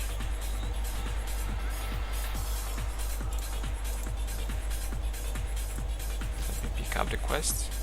You might want to go for the dual wield mastery to improve damage on Zealous Leap, on Obliterate, as well as Battering Assault. Yeah, that's what it was called, Battering Assault. On Retaliation or Repost. You can improve all the damage on these skills with the dual wield mastery, which improves your, when maxed out, improves your offhand lightsabers damage by 36%. Obviously all that adds up to the damage on these skills. But that of course is a little bit complicated because most probably you will not be stacking accuracy in all the melee attacks that they require. At least in half the cases, especially when going against tankier opponents who have a little bit of defense. They require some accuracy, so I don't know how viable it is, perhaps not at all. Personally, I find that this spec is the best of all. The only problem right now is perhaps my gear is not the top suited, as I have a little bit below under 1k bonus damage, and if you have been watching from the start, you've seen that Macon, that Focus Sentinel I played with, had 1046. Over the course of the whole game, it can total to quite a considerable amount of damage. So anyway, as soon as my friend here returns, we will be going into the game. But as I said, it's pretty straightforward. As with the Guardian, you should try not to utilize force charge right from the start, as when engaging on the enemy you can be knocked back, and it's obviously better to start with Obliterate. For engagement, of course, you do not have combat focus every 40 seconds, but instead you have Zen, which can proc even faster than 40 seconds. It all depends on how you fight. Thus, I picked up, of course, short fuse and the defensive forms.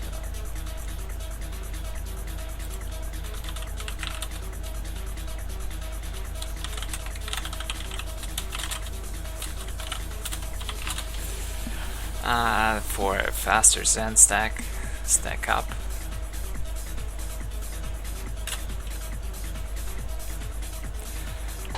I didn't pick up Enraged Scream since it's seriously not useful. It's just not. In case of Marauder, I actually, as opposed to Guardian, I actually like Strangulate for more reliable stack up, simply because I cannot use combat focus for their reliable stacks, so I have to take any chance I can to have my smash stacked up to the full.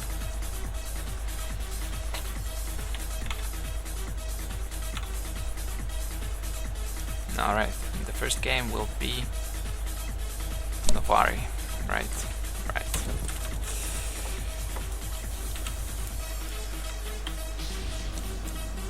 Huge difference between Guardian and the Marauder would be, of course, that you have to, in between of using your smashes, utilize your melee attacks.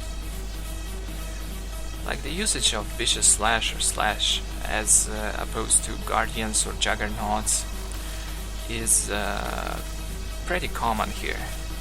It deals good damage, it has a good critical rate, you actually have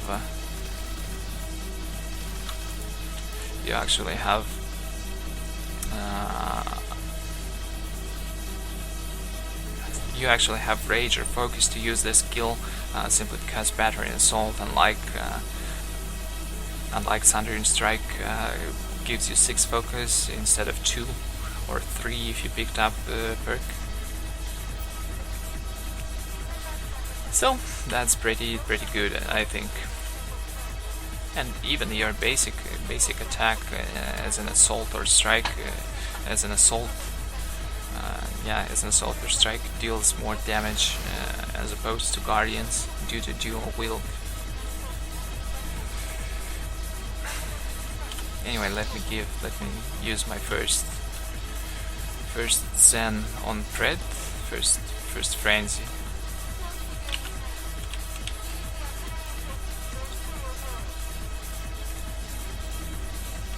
Unfortunately though, we do not have Saber Throw to generate early focus, thus I will have to... Ooh, we have a Slicker here. Damn it, I do not have...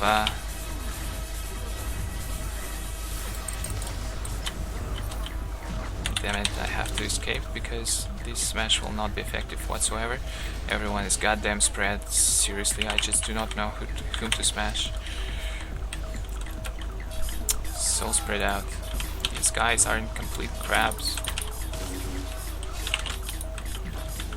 They're pushing.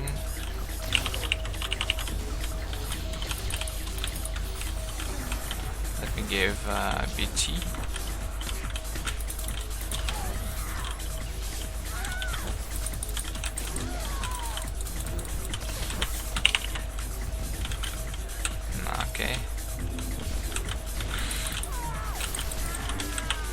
I'm out of focus and nobody's on the healers, unfortunately. I'm unstacked. That's not so good, I see.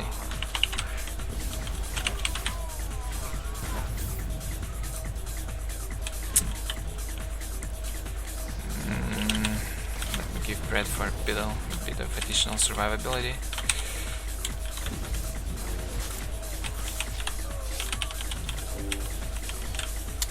Seriously, this is painful.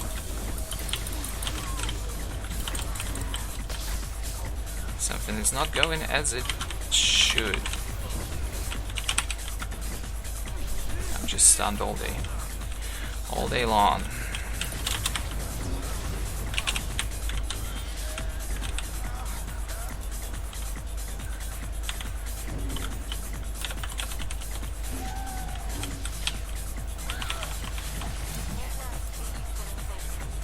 Of course, that's how it is. I should be sitting on the freaking sleeker.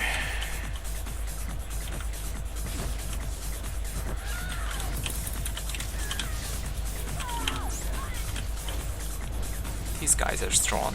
That's the only thing I can say.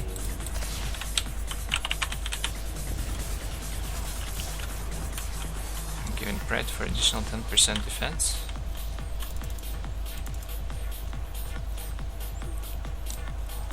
Yeah, guys, this is very bad. But oh well.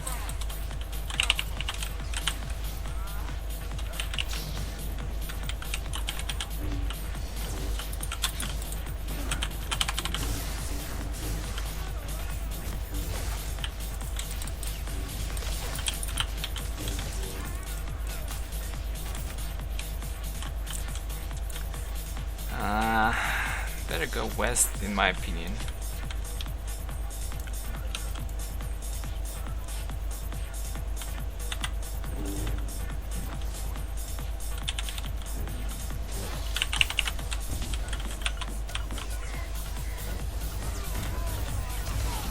Oh my god, I just got bursted down in a second.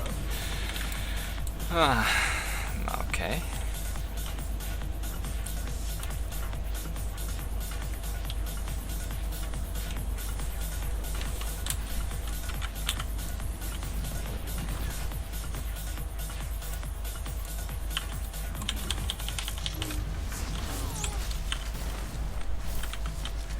This is hard.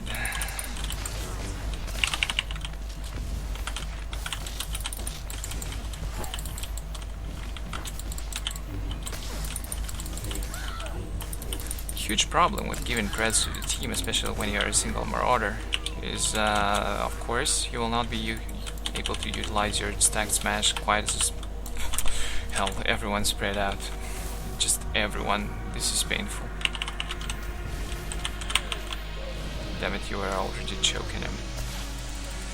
That was a fail on my part.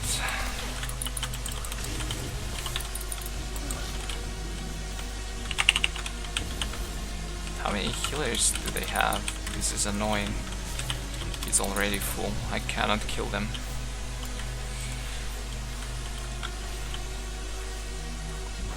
And I'm not slashing right now. It's a little bit hard to adapt right from the start. I need a few games to warm up, but I just gotta slash. I gotta slash. If I don't do this, I don't get Zen in time.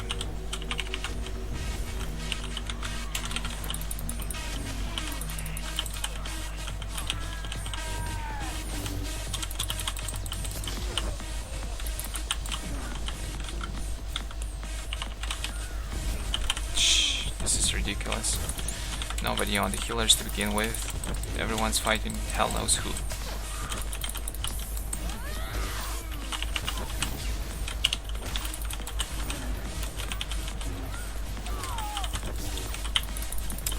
Sanity. Anyway, as opposed to Guardians or Juggernauts, you gotta slash in the spec. You just gotta do it. Damn it. Blah. And I died. Alright, I suppose doing the daily will not be easy, and it will be at least 3 games now.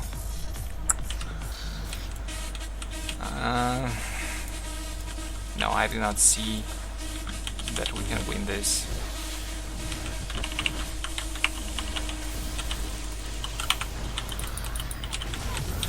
Holy crap. Come on, someone on the healer.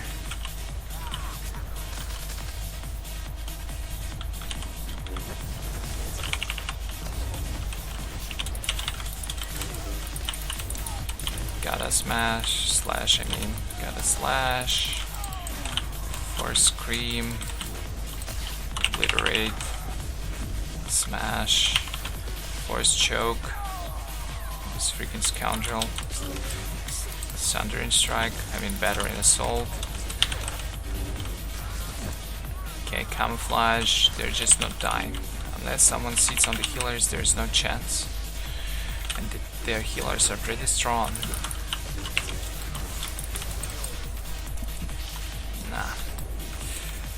Our team is not fit to kill anyone, especially when nobody actually focuses the healers.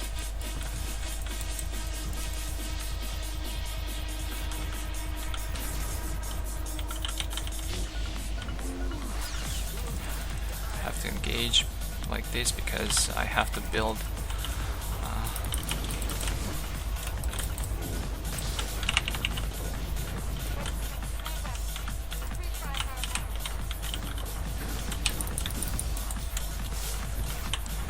an initial focus, but come on, they're all freaking fast and I just don't know how to proceed in this game.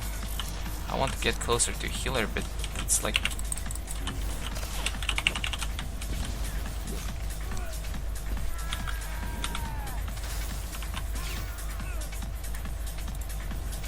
he's of course in the cover. I cannot jump. Can I get out of?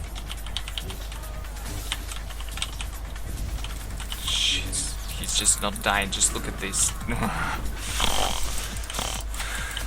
Do know what sound to make.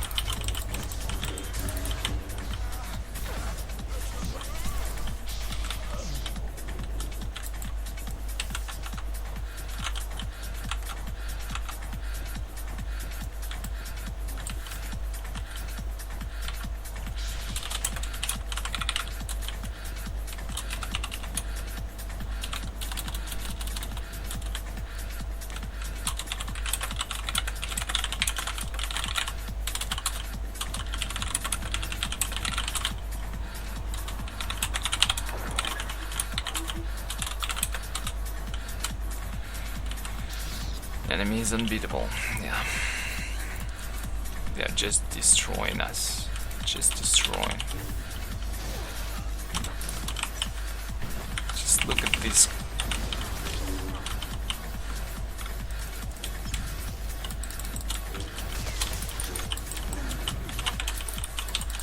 Yeah, of course it has been destroyed. Wow.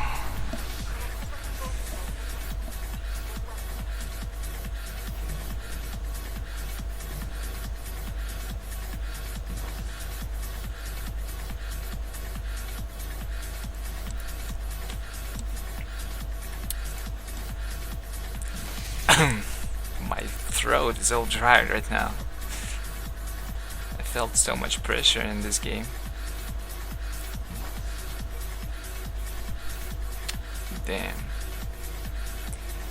But yeah, with the guys like this one, like this healer who only healed 200. Damage was... What is his damage? Come on. What the hell? 150, you're a smasher.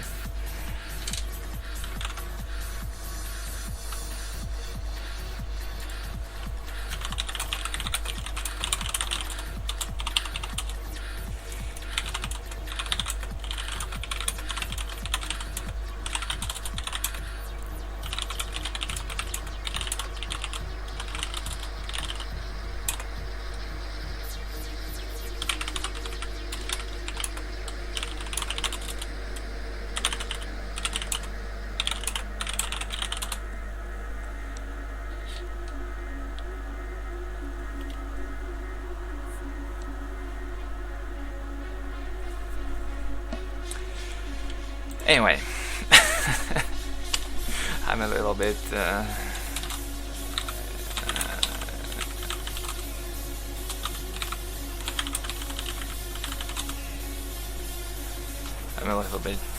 stunned by this game. A lot of pressure, good Republic players on the other side, not so good players on our side, judging from the stats at least. But anyway, that was a bit of a showcase of how do you smash as a Marauder or Sentinel.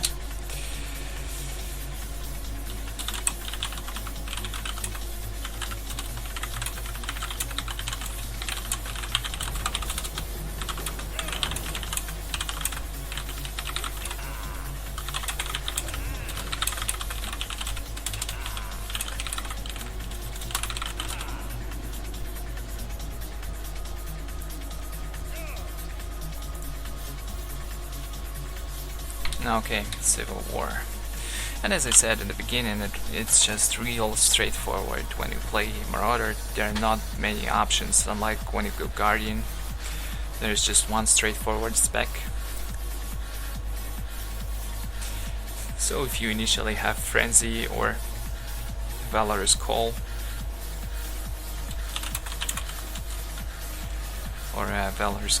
you try to engage with Obliterate instead of Force Charge. But if you do not have that, so you cannot use Zen or Berserk. You have to engage with Force Charge probably to build initial focus, then use Battering Assault, then Smash. Rinse and repeat. After you smash, you go for Force Exhaustion or Force Crush.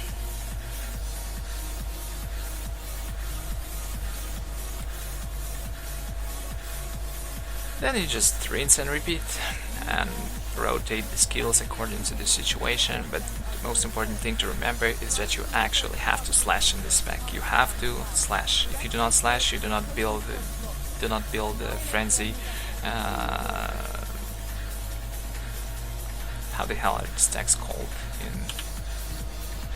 You do not build Fury or centering stacks fast enough, meaning you cannot convert them to focus and smash or sweep stacks quite as often. Given Bloodthirst and obviously a Pred should be done with care. This time I'm not gonna give anything because I really need this initial focus and stuff. As you can see, it builds up my focus as soon as I use Berserk. Ow, I hit my head. God damn you. Seriously, get lost. Damn it.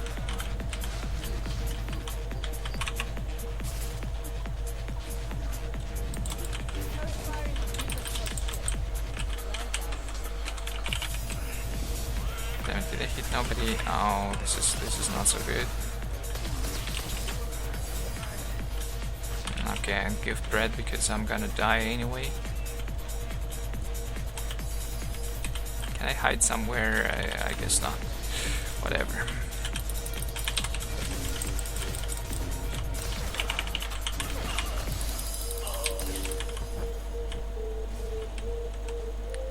Do we have a healer? Come on, I need someone to heal us. It's Gragol, by the way. Good imps against us. What's happening on the other side, though?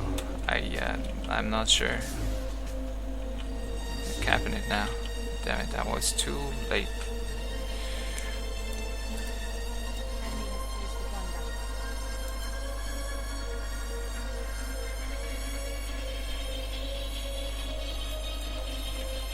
Yeah, there is that guy. Cactus.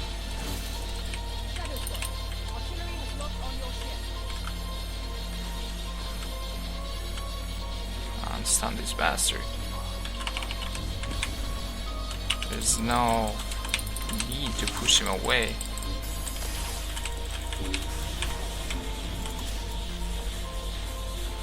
They're coming in. Go stun this guy. He's gonna jump on me. That's for sure. Okay, good.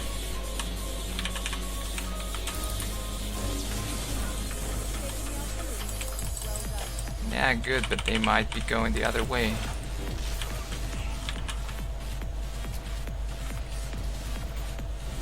Damn it. Yeah, and that's exactly what happened. That guy didn't even call.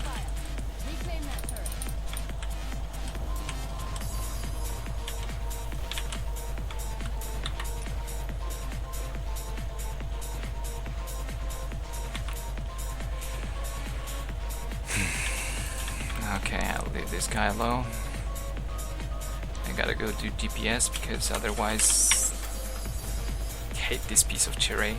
Some rock always blocks me.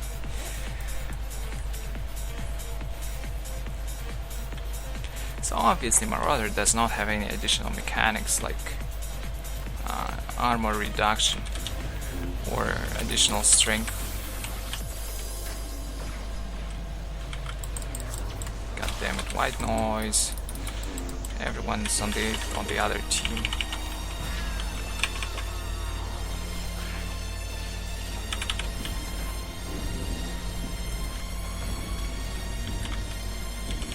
They have shitload of healers again. This is so painful.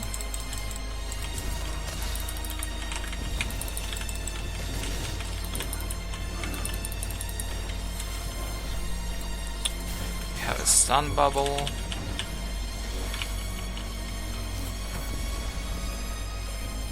Ow.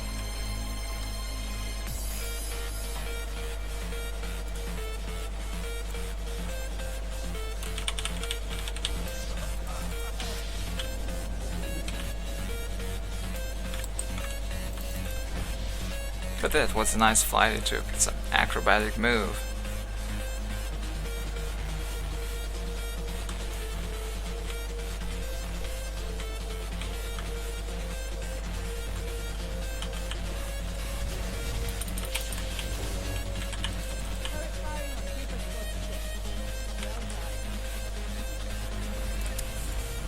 This guy.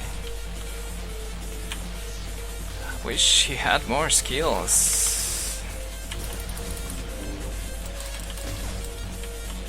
And where did it go? Hit this freaking bug.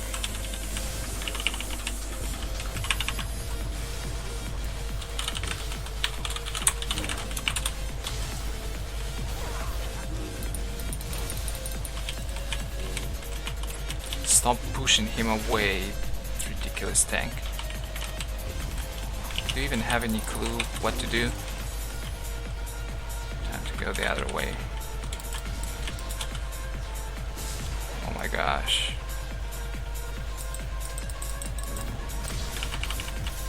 Just to die.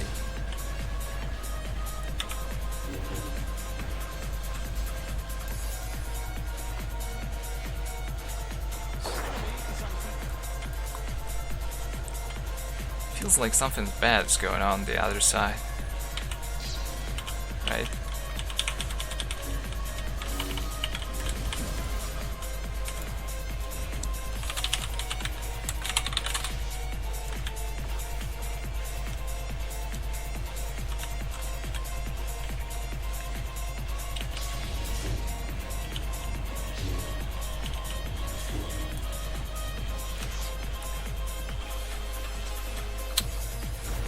Oddly enough, it wasn't so bad.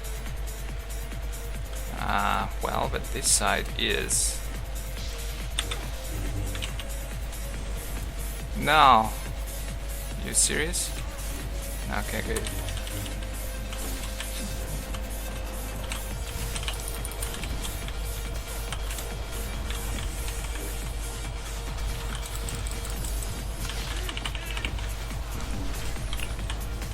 Don't you just love stun bubble?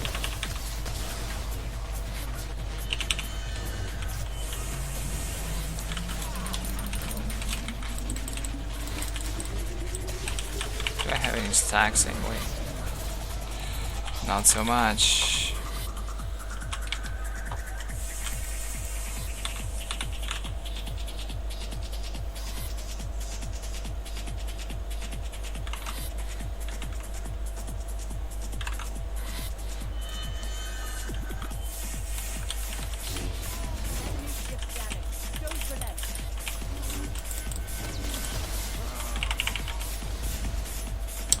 Okay.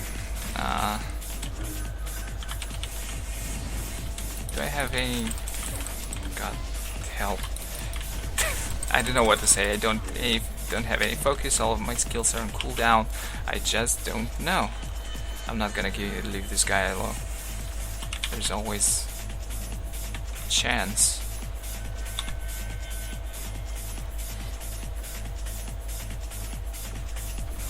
Alright, now that there are two of them.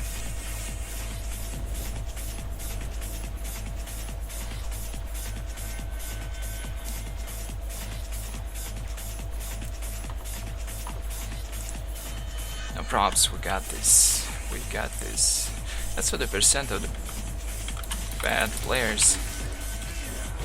I don't know, percent probably the same, but it's just there's more of them on the Imperial side, simply because most casuals roll imps.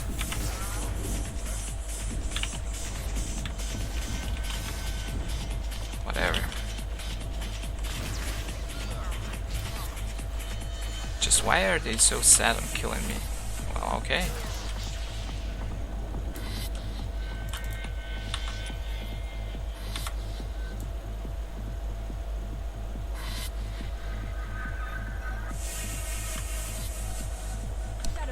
Your ship is taking damage.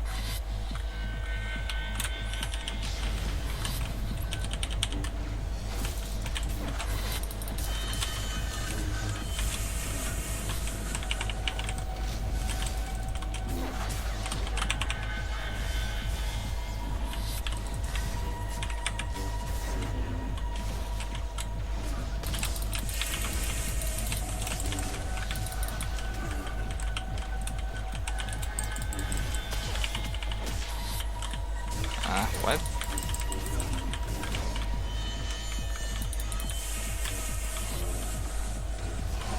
Whoops. Whoops. I thought it was fully stacked. I should have looked at it.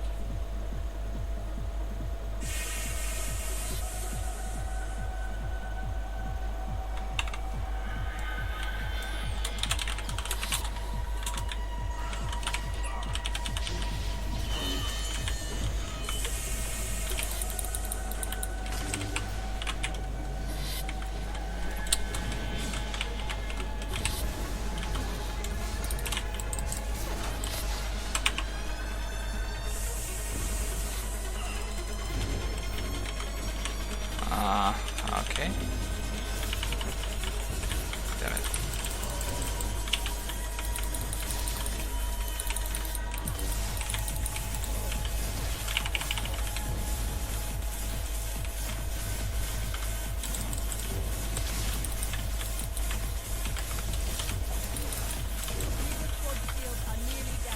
We're doing good, by the way, against this amount of decent players. Impulse. Some guys I know. Additionally, white noise, tank. Not bad at all.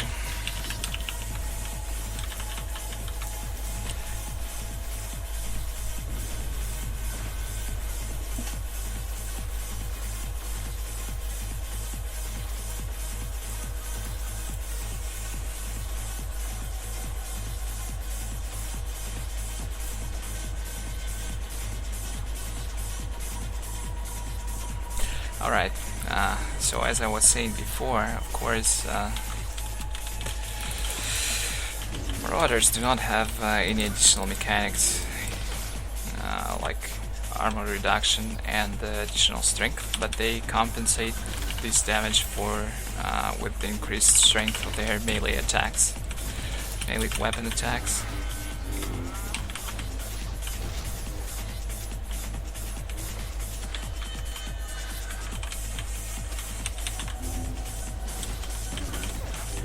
So you have to use them as often as possible. Slashing is a good method to reduce the cooldowns and obliterate, force crush.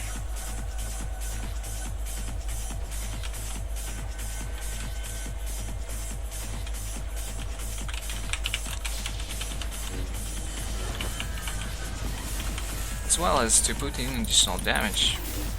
This is something you wouldn't do it if you were a Juggernaut or Guardian, but as a Marauder, it's pretty much a must.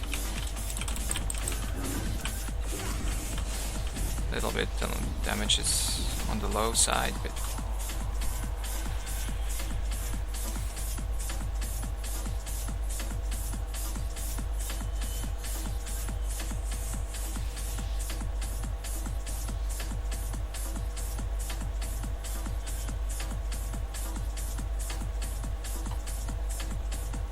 obviously could have done much better here if I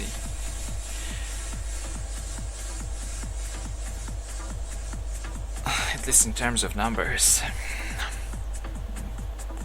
As for the gameplay, I'm not sure, of course. I think I did as much as I could when it came to objectives.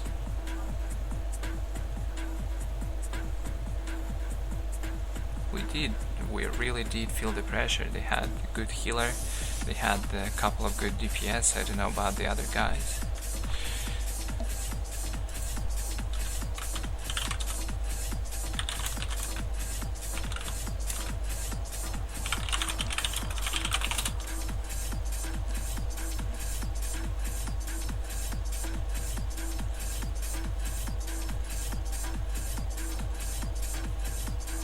Alright.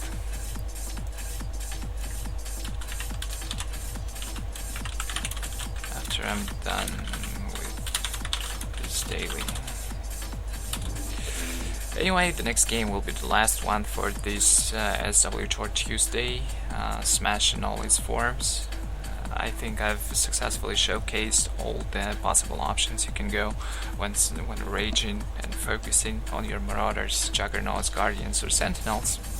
So the next game will be wrapping it all up. And as a conclusion, I suppose I should say that I prefer Guardian to Sentinel or Marauder.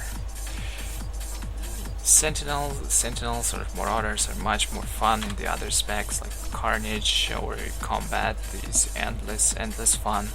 And when it comes to one-on-one combat, there's nothing that compares to Annihilation or Watchmen. But if you want to play Rage, I would personally recommend the Guardian. Yes, of course, Marauders and Sentinels have probably better cooldowns, defensive cooldowns. But I don't know. There are so many additional mechanics and objective-focused skills when it comes to Guardians and Juggernauts that they're just simply a lot more fun to play. That's what I think anyway. Of course, it's up to everyone, whatever style they prefer themselves. Okay, I'm gonna play one last game, and that will be all for this episode. It will be available on YouTube, of course, if someone wants to relive this awesome moment of smashing, of me smashing people.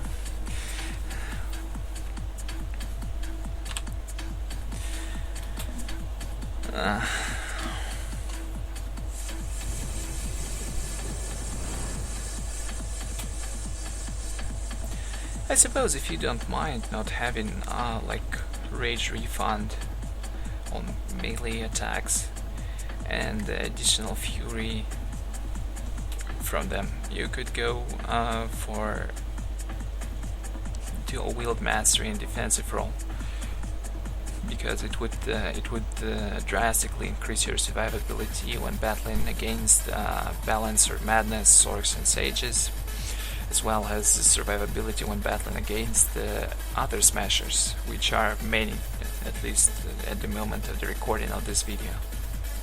This is like alternative you can try, but of course it's not such a drastic change to call this a hybrid spec. It will just improve your survivability even further, and perhaps that could be a useful move in many battles. But of course it will make it a lot harder to stack your Berserk or Zen, simply because not only you will have to spend a lot more rage when slashing away,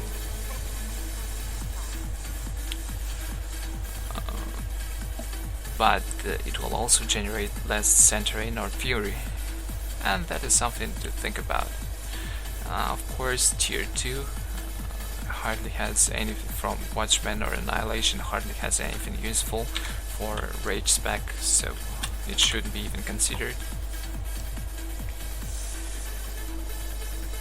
And of course, Cloak of Annihilation or stuff you very rarely use Riposte or Retaliation on your Sentinel.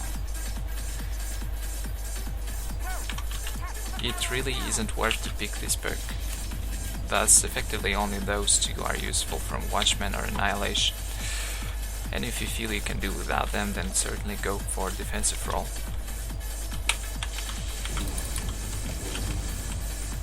Ow. I got pushed. How could he do this to me? He's a smasher. Let me slow him down. There we go. Not a great idea to go as 3 people.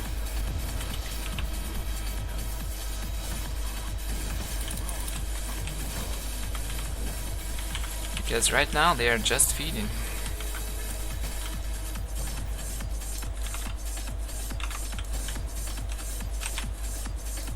Okay, time to grab some orbs.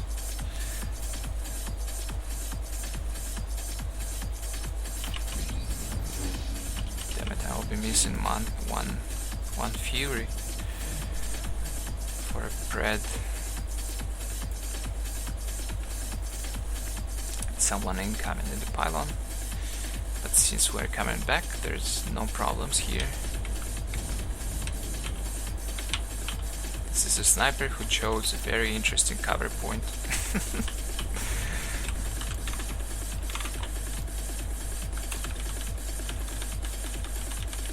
I cannot catch up to him.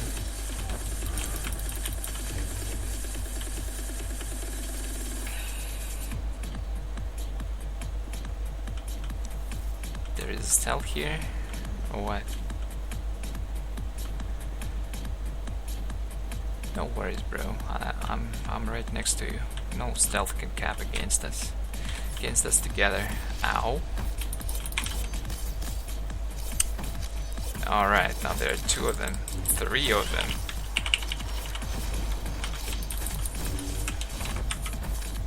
Well, I feel like it's time to run. I'm slowed like hell. Well, it's really time to piss your pants. Sorry to be so blunt, but it's really time to piss your pants when 3 operatives engage on you and you're like, well, it's not my day.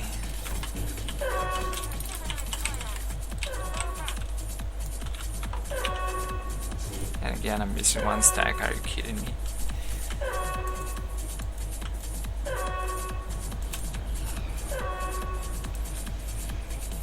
No, I'm about to die, run faster, bro.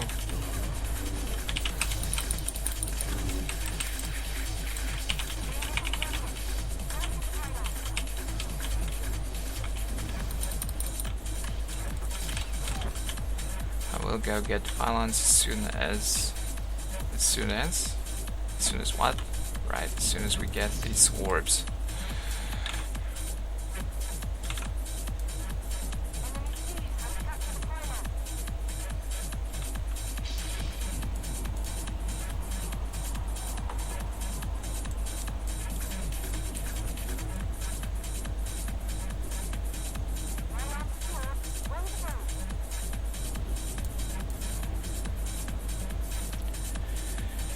Gotta be careful now that we know there's a lot of stealth. Especially considering there's nobody in the middle. Now I'm gonna stay at the pylon.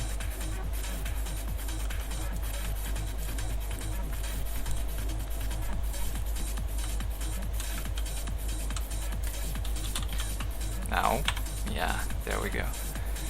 I wanted to dance.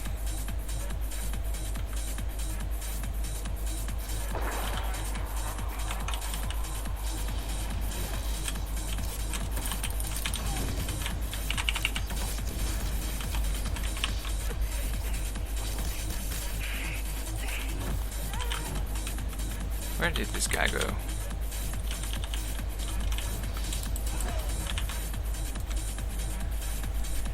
use my Stunbreaker though. Anyway, the music is fitting for a dance. Let me dance.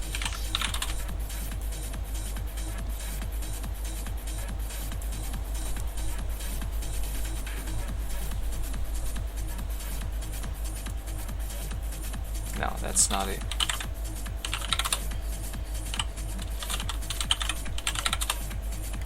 This is better. Yeah, that fits perfectly.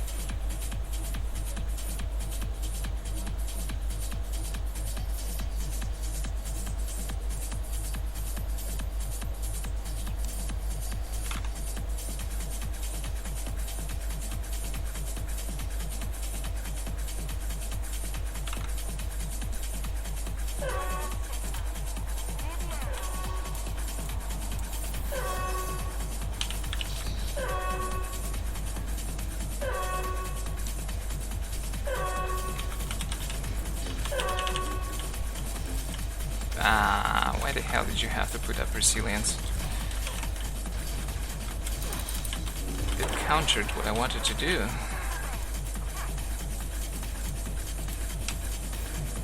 Well, I'll attack as soon as I grab some orbs.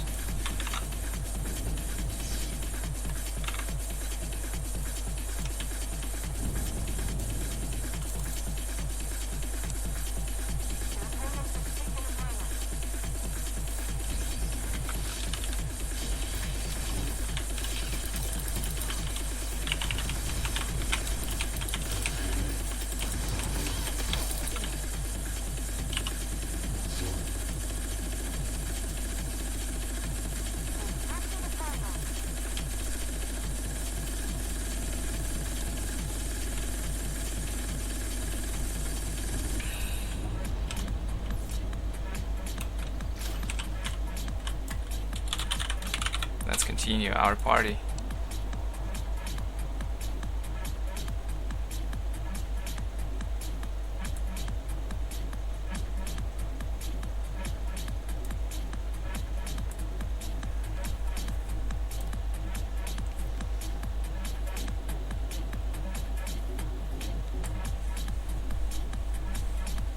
Why aren't these guys dancing?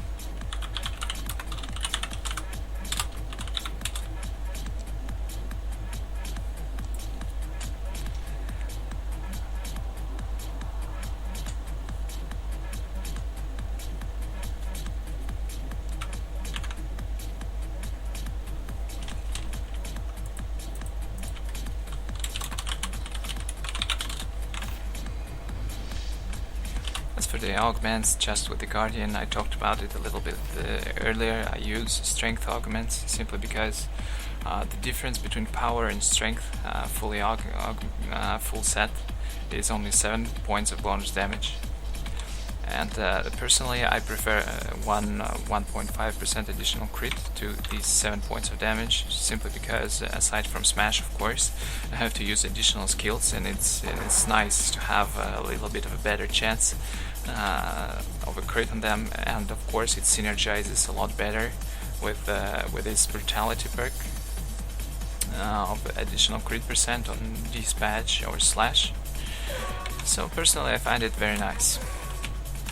A lot better than power, and in general, power augments are very underpowered. For them to be more effective than primary stat ones, they need to be like maybe 24 power, or maybe even 28, something like this. There really is no viability in swapping your main stat augments for power, even though it may seem like there actually isn't. Alright, this wraps up this episode of SWTOR Tuesdays, Smash in all its forms for today. I'm gonna be uploading into YouTube to my channel at youtube.com/dailypvp later. Be sure to check it out if you do not know about it already. There is a lot of comments, commentated ranked games, as well as tutorials, well, all kinds of fun stuff about the Star Wars The Old Republic. That was Signum playing for you all this time, some mix from back in the day, from back in 2004, live at Asta. Some good old trance music. And well, perhaps you would like to follow me at Twitter and Facebook to stay updated on the content I release. Obviously, it's both at facebook.com/dailypvp and twitter.com/dailypvp, and quite often I release updates on Reddit in r/SWTOR. Well, and that's about it, I suppose, for now. Thanks, guys, for watching. It's a real pleasure of doing this for you. I receive a lot of positive feedback, and thanks. And seriously, this keeps me going. Thank you, guys. Mwah, hugs and kisses, people. I will be back later with some ranked games. And for now, cheers and have a good night. Or good evening, or good day, whatever. Anyway, peace.